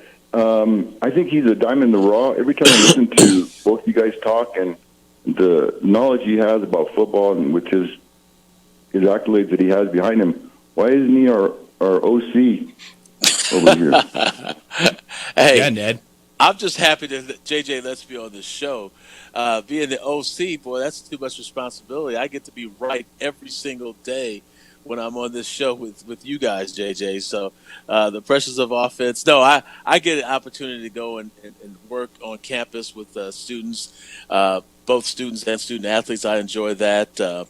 Who knows? I may get back in it one of these days, but I think, these head coaches that come in, they have a huge challenge, and they need to pick guys that, they're comfortable with and they know, and they have their own vision of how they want to do things. And, sometimes, you're not that person that they want to make a part of what they're trying to do. And that's okay. They just, it's just different. And I think a lot of these coaches are really, really talented, and they understand what they want to accomplish. And that's one of the things that you understand and realize. There's a lot of great coaches out there, and you just might be one of them. But a lot of times, the opportunities come and go, and you just kind of enjoy the game the best way you can.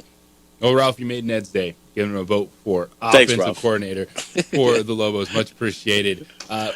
Speaking of one of the greatest plays of all time, I know Patrick Mahomes wanted that lateral from Travis Kelce to Kadarius Toney to be one of those plays.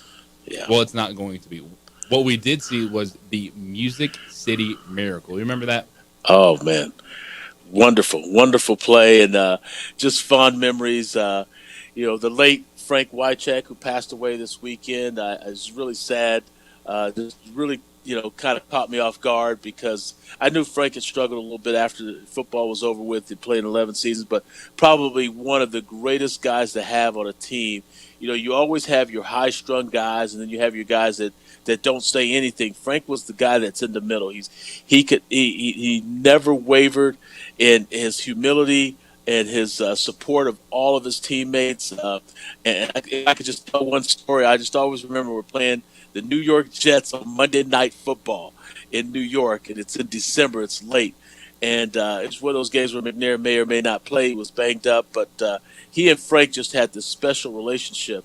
And we had this high-priced wide receiver, and we couldn't seem to get this guy to catch the ball. He was a 4'3", 4'2", 6'4" Greek god who could fly, and but every now and then he would drop passes. So we're in the beginning of the game, and we put this 4-receiver package in just for this receiver because we paid him all this money and drafted him in there. And so the first third down, he runs a shallow cross, which is a crossing route, and McNair throws to him, and he drops it. So McNair goes to the sideline and says he's out.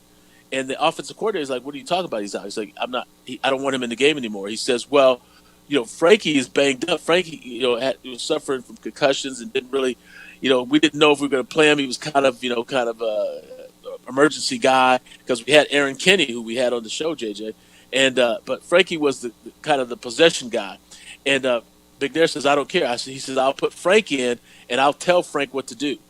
Don't worry about the receiver. You call the 4-receiver package, and I'll put Frank in those positions and just tell him what to do. That's how much that he trusted Frank, and Frank was just kind of his safety net. And Frank was just really a wonderful guy. I knew, I got to work out with him and practice with him a lot with the Titans, and it just crushed me when. I heard about the news, and I knew, that Kevin Dyson, like I talked to you a little bit, JJ, about those guys checking in on him all the time and trying to make sure he was okay. Because, you're a family when you're with these guys, for this many years. And especially the tie that Kevin Dyson had with Wycheck because of the Music City Miracle. I mean, they were just legends around Nashville and in Tennessee because of that one play against Buffalo. Even though they didn't win the Super Bowl that year, it took them to the Super Bowl. That whole city of Nashville and the state of Tennessee really rallied around those three particular guys with Lorenzo Neal, Frank Wycheck, and Kevin Dyson. And so those guys were joined at the hip. I know, he's up, playing catch now with his favorite quarterback up in heaven here with McNair. And I'm sure that, Lorenzo and Kevin Dyson are, feeling it a little bit this week. But just his family and his daughters and grandkids, they have my condolences. And I just, just to have fond memories, and I just got to have to, I guess have to live with those fond memories that I have of Frankie and just being around him in practice. I appreciate you sharing that story, Ned, and appreciate you. He's back with us tomorrow morning, our quarterback, Ned James. Fantastic work. While there's a Monday Night Football doubleheader, we have you covered right here tonight. As you're home for the NFL, Monday night, Thursday night, and Sunday Night Football is the sports animal. That comes on following 2 Minutes On at 4 o'clock. We got Jim Rome Show coming up next. Colin Cowherd at 1 o'clock. DC, fantastic work, my man. Much appreciated. Adrian, thank you for making us look good on ProView. Everybody, Meta World Peace and Love. We'll talk to you tomorrow morning at 7.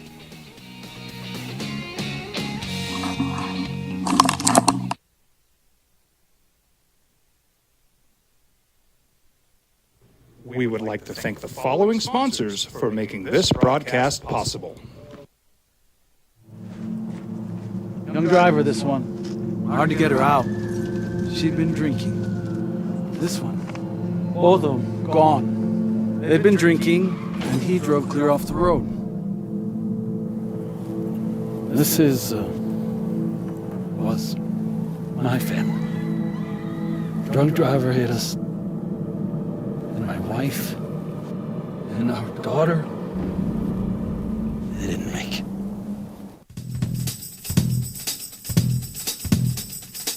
International Protective Services is a proud supporter of ProView Sports and New Mexico Youth Athletics. IPS provides residential and commercial security services in the Albuquerque metro area. For more info, please call 505-897-2420 or visit internationalprotectiveservice.com.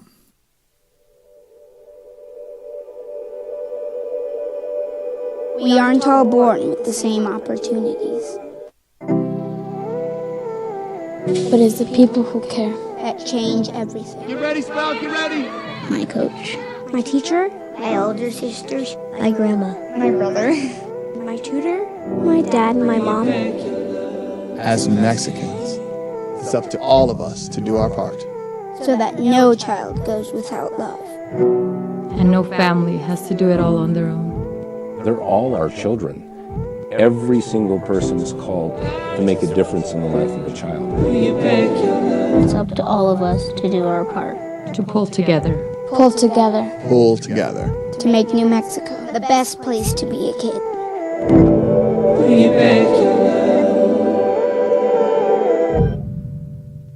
Teenagers love a party, especially during prom and graduation season. Often, alcohol is involved. Some parents think that hosting a party with alcohol in their home will keep the kids safe, but it's wrong and it's illegal. As a parent, to allow your teenagers' underage friends to consume alcohol on your property is a felony. Parents who host lose the most. Don't be a party to teenage drinking. This is a program of the Drug Free Action Alliance. For more information, go to burnco.gov/do-not-host.